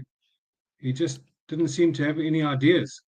Yeah, and I personally think that the fact that he changed it to a 5-3-2 today has not done him any favours at all, not just because the players seemed absolutely clueless of how to play the formation, but also because no longer can he stick to his, I'm single-minded. I know what it is. It's just the injuries or whatever. He's now tried something else, and he looked. One of the early callers said it reminded them of the Newcastle Stellini game, and actually, it did. It really did. So what do you think is going to happen next, Linton? Like, do you feel the same vibes as we have done so many times when Levy is about to let go of a manager? Well, just to get back to the change of formation, I think that was a last-minute decision based on Solanke's injury, and he thought, where do we go now? Let's change the formation. And it looked as though they hadn't even practiced it. But where do we go from here? Well, we know Levy's notorious. Once the fans turn on him and start the Levy out chants, he sacks the manager, and the manager becomes the fall guy for that. So, and I think Levy knows the fans are desperately unhappy. The fans want him out, and I think there's a large majority that want the manager out. But I think as much as the manager needs to go, I think the players need to take accountability as well. You said it in commentary. I mean, look at Maddison. Son is a shadow of his former self. One touch too many all the time, and the ball gets taken away from him. So it's just, where do we go? I don't know. There's clearly a severe lack of confidence in the side, isn't there? There's severely that you mentioned it with Sonny's heavy touch every time. They have to take an extra touch or a heavy touch because they're so lacking in confidence, and that's because we're in 15th in the league. So we need to kind of forget about the cup situation and be like, do you want to be in the Premier League next season? There are 3 worse clubs than us, but weirder things have happened. Barnaby, I have this theory that, okay, so if we were to win a cup this season, okay, and we all want to win trophies, and we all want to celebrate, but if by some miracle we were to win a cup, I don't think it's a good thing, because personally, I just think it'll paper over the cracks, and Levy will think, well, we're actually not as bad as we think we are. We remember back to the Pochettino days of when we got to the Champions League final, and after that, for over 500 days, we never bought a player. And that's my fear, that if we win a cup, that the board will think we're actually doing okay, and we've put a cup in the trophy, in the cabinet, so we're okay. We need to win trophies once we've filled in the cracks, once we've got a good team, once we've got a squad. Not just a team. Once we've got a squad, and we've got a manager that we're happy with, and that things are a lot rosier than they are now. Because if we win something now, it's just papering over the cracks. The cracks are still there. Yes, mate. Listen, Linton, great points as ever. Thank you so much for being a part of the show, and hopefully we'll speak after a better result and a better performance again. Let's hope so. Thanks, Barnaby, and thank you for your commentary. Cheers, mate. Goodbye. Okay, next over to the Czech Republic for one of our regulars, Steve. Steve, as you know, we talked a lot and tried to be supportive of Ange. I think it would be remiss of me not to go first of all and ask you your thoughts on Ange after that, particularly after that first half performance. Well, obviously, after losing another 3 players before the game, I still feel for him a bit, even though I wouldn't be too bothered about Johnson playing. He's lost Basuma, and then he's lost the main player he's lost was Solanke before this game, on top of all the other injuries. And I do feel, as the last chap there from South Africa just alluded to, or maybe the guy before him, Son had at least, I think, 3 good goal-scoring chances in that first half. Yeah. And he didn't take one of them. It couldn't change the whole complexion of the game. That's one thing. Okay, and we conceded poorly, the goals we conceded. But, don't forget, in defence of Ange, you're bringing in Davis, who hasn't played for a long, long time into this system. And then, doing what everyone wanted, which was and me included, moving Gray into the midfield. But so is he didn't though. He played on the right of a 3, Gray. He played on the right of a 3 at the back. It was a 5-3-2 really. Well, yeah, but no, but it was. I don't think he was in the midfield for a while, but he was covering a lot for Porro, and he did another good job because Porro was pushing up far too much. Anyway, so there's a lot of changes in the formation. A lot of people wanted Maddison back in to start games. I was on a podcast yesterday with people, and I didn't agree at all. They're saying he's there to open up defences. At the moment, he couldn't open a tin of beans. I think he's fallen out. I think he's obviously fallen out with Postecoglou, and that's why he's not playing. It has to be. And today, it was almost like he on purpose put in a 3 out of 10. It was horrible to watch. It was horrible. I don't know. I mean, I wouldn't like to sort of conjecture about that he was doing that deliberately, but I don't know. He's not really been performing much this season anyway, although he's scored a few goals and made goals, not really turning up in big games. I thought Dragusin for the second goal was abysmal. Yeah. The way he kept backing off, and then turned and they scored that second goal, which was a bit of a cracker. Yeah. I thought the goalkeeper played extremely well. Obviously, despite conceding 3 goals, and I know you used to be a keeper, or maybe you still are. Mm-hmm. He did really, really well. He's not really at fault. I like him a lot. Any of the goals at all. Very unlucky the third one just before half time. With that was. But another disappointment was, I said in the show last night with Chris that I didn't think we should start Son. He's a shadow of his former self. I know he's the captain. We can give the captain's armband to somebody else.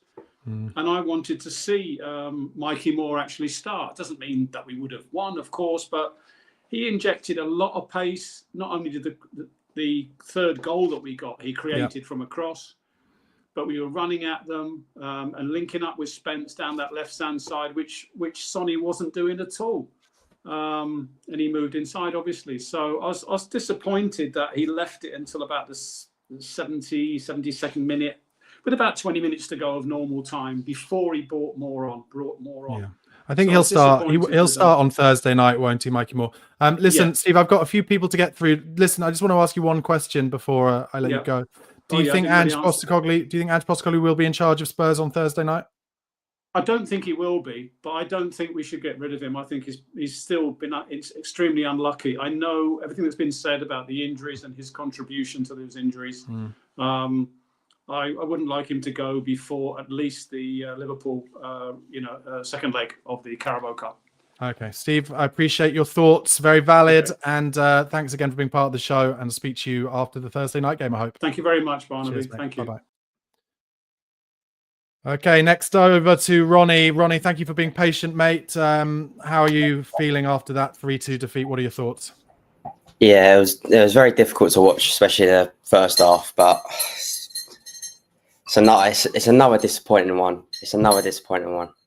Where are you at on Ange Postecoglou after that, mate? I've been very honest about where I am these days on it after what I saw as a performance where the players weren't really working hard for him.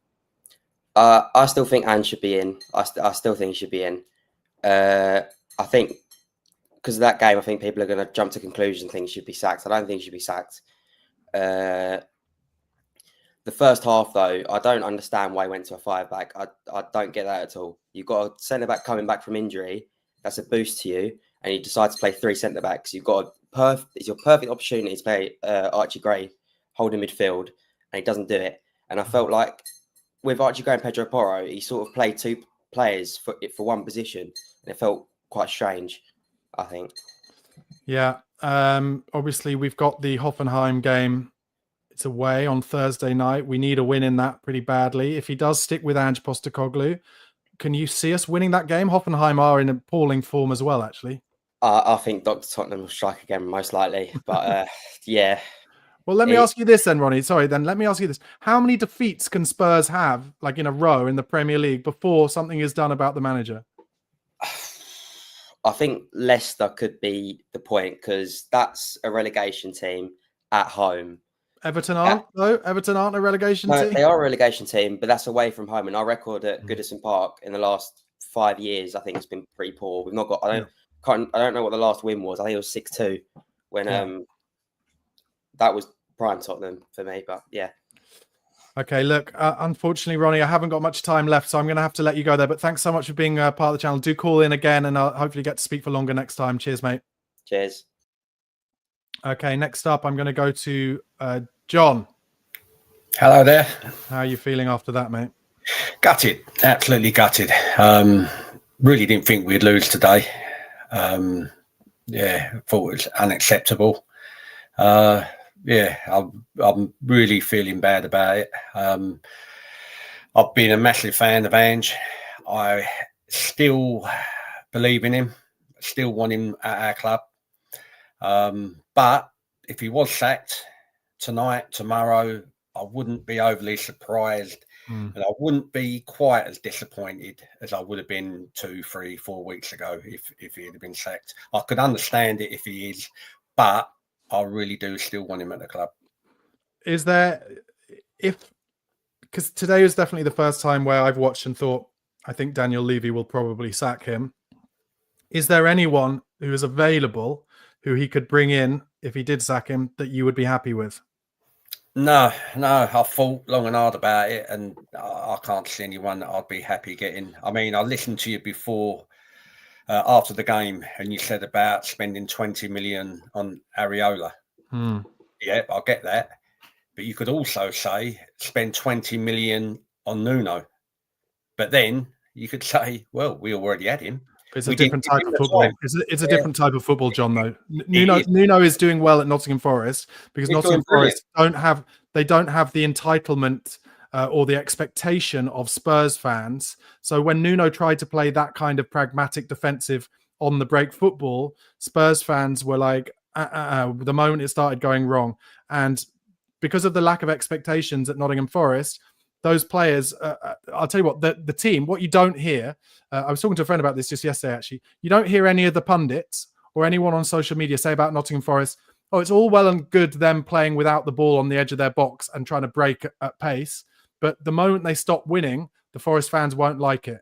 Whereas with Spurs, under Conte, under Mourinho, under Nuno, we were winning, but all the pundits were saying, well, it's all well and good winning 1-0 and playing on the break. But the moment it stops, they won't like it. And so that's where the kind of expectation level comes in. The difference with Iraola, as an example, I would say the same about Pochettino if he were to come back. The football is better, defensively stronger, but also with some attacking flair to it. Yeah, I get that. I do get that. But like I say, with Ange, I can't include this as his second year with the amount of injuries that he's had. You know, I know people bring it up and it's excuse after excuse, but it's a fact. These injuries are a fact, the amount of them. You take that amount of players out of any other team. I've said in the week, you take Saliba and the other 3 Arsenal defenders and their goalkeeper out of their team. Do you think they're in the top 3? Do you think I agree, but John, why don't Arsenal ever lose 3 of their 4 back? You know, why don't they get as many injuries? Well, like I say, I hear you saying, you know, could it be the training and how hard he pushes the players? But there's got to be some bad luck involved in that as well. I mean, it is just incredible. You know, what's happened, like if Vela said earlier, Solanke and Johnson. It's just one after the other. He must be pulling his hair out, the manager. Yeah. Absolutely pulling his hair out. Today was unacceptable, and I get, you know, some of the players looked like they weren't playing for him. I do sort of agree with that. What gutted me was with half hour to go, I said, you watch, last 10 minutes, we'll start playing, piling on the pressure when it's too late. You know, we should have been doing that for the whole of the second half after being 3-0 down. I agree. Listen, John, thanks so much for being a part of the show. Let's hopefully speak after the Thursday night where maybe it'll be a better performance and victory. Yeah, no, thanks very much. Speak to you soon. Bye-bye. Okay, just heading into the last few minutes of this. Next up is Gary. Gary, thanks so much for being patient, mate. How do you feel after that defeat? I'm shell-shocked, Barnaby, to be honest. Really, just like, I don't know why I'm surprised, to be fair. This has been going on for not just the last several weeks. It's been going on for a long time. I keep hearing everyone making excuses about the players not being fit, etc. When we had our full team fit, we were still getting the same results. Yeah, I've tried to be balanced. I've tried to support Ange, but I think there comes a point. I did say, I can't remember if it was to yourself or Chris, that I'd be surprised if he gets to the Leicester game. And I just think it's got to be sorted now. And but where do we go? 2 options, I think. I'd go for Pochettino. I'd get on that plane. I'd get over to America. I'd wave some money in front of him. Like you said earlier, I'd play on his heartstrings. I'd take him back. Problem is he's moral, though, isn't he? He's always talked about how moral he is. Yeah, I'd take him back in a heartbeat. When Pochettino was the manager, for me, it was the best time supporting Spurs. For me personally, when the players went on the pitch, when I sat watching the game, I always felt very confident. And even when we lost, you know, very, very rarely did we play like we played today. It's a disgusting performance today. I don't get wound up. I'm beyond wound up. I can feel myself getting wound up. Do you know what I mean? It's just shocking. I think he's got to go now. If we can't get Pochettino, I can't see us getting a manager now that's already working. I find that hard to digest. But you got that Terzic, I think that's his name. He'd be another potential option. But are you going from the frying pan into the fire? I'd go for Pochettino without hesitation. I'm adamant. Listen, Gary, thanks so much for your thoughts. I've only got a couple of minutes left, so I'm going to have to let you go. But thanks for being a part of the show, and hopefully we can speak for longer next time. Cheers, mate. No worries, Barnum. Thanks, mate. And my final guest today, thank you for being so patient, Steve Crane. Steve. How are you doing, Barnaby? As bad as I am, and I totally agree with you, he's got to go tonight. I was on the fan show with Chris and Craig the other day, and I said that, I said, please not Poch, which Poch was still in charge. Please, Ange, prove me wrong. Prove us doubters wrong, that you can take the club forward.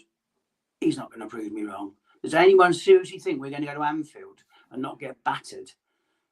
The guy's out of his depth. I'm nothing against Australians, but he's worked in Mickey Mouse leagues, and this Australian clown is going to take us down. We will get relegated if we keep with this guy. Daniel Levy, if you're watching, mate, get on the phone to Bournemouth FC and get that man as our manager. Look what he's doing with that club. He would do a great job with our players. We've got a better squad than Bournemouth. Yeah, he's got to go. I totally agree with you, Barnaby. He's got to go. He's got to go tonight. The only good thing about losing today, that I think he will be gone tonight. Please go tonight, Ange, because I'm sorry, mate. You're a nice guy, but this is business. This is the football business, and you're not up to it, mate. Let me ask you a question then, Steve, just before the end of this show. Yeah. Thank you so much for calling in and being so forthright. If he does go, if Ange does, if Daniel Levy does feel like he has to pull the trigger, and he puts Ryan Mason in charge again on an interim basis till the end of the season, how would you feel about that? That can't happen, but I would rather, because it would signify that we're going to look for a new manager, I'd rather Ryan Mason be in charge now than Ange, because I tell you, I saw Spurs go down in 77. Everyone says, we can't go down. We will go down under Ange Postecoglou. Everton are close behind us now. We will lose to Leicester. under Andrew Postecoglou. I think if Andrew Postecoglou's in charge in Europe in the midweek, we will get beat. He has to be sacked tonight. I'm sorry, Andrew, a nice guy, but nice guys don't always make the best managers. And he has to go tonight, and I think he will go tonight. Okay. Please, Stephen, God. listen, thank you for being patient and calling in. I'm afraid I've got to let you go now, but hopefully we'll get to talk again after another game. Thanks a lot. Cheers, Barnaby. Cheers, mate. Bye-bye. Okay, guys, that has been the end. That has been the post-match fan show. Let me just switch that there. That has been the post-match fan show. A lot of very, very strong opinions today. Apologies to a couple of guys who are in the green room. You weren't on my list and we didn't have enough time, but I will talk to you after the next game. Guys, if you'd like to appear on a future episode, please do email tottenhamfanchris@gmail.com. That's tottenhamfanchris@gmail.com. In about 4 minutes' time, Chris will be available. It's 4:55. This is just talking about it live. Chris will be available on the Spurs Chat podcast, so do watch that. He'll be joined by Ricky Norwood, Craig Dearman, and Luke David. Listen, I've been very supportive of Ange Postecoglou. I'm just going to leave with this. I think he's a lovely guy. I think he's a good manager. I think he has been unlucky with some of the injuries, but I also do think, I'll say it once again, he has to be held responsible and take responsibility for some of the injuries as well. And as a result, he hasn't been able to get his best team on the pitch basically since 10 games into last season and that Chelsea game. And unless he has his first team out, we're not able to play the style of play and play the way it takes to win Premier League matches. And we do not get enough points under him. And today was the first example in that first half. Most of the game, actually, the players and some of our biggest players were not playing for him. They were jogging about. And for me, it's done. I don't know where Daniel Levy goes from here. He's not got many options. And the reason Levy doesn't have many options is because he's done everything before. We've been here. It's Groundhog Day.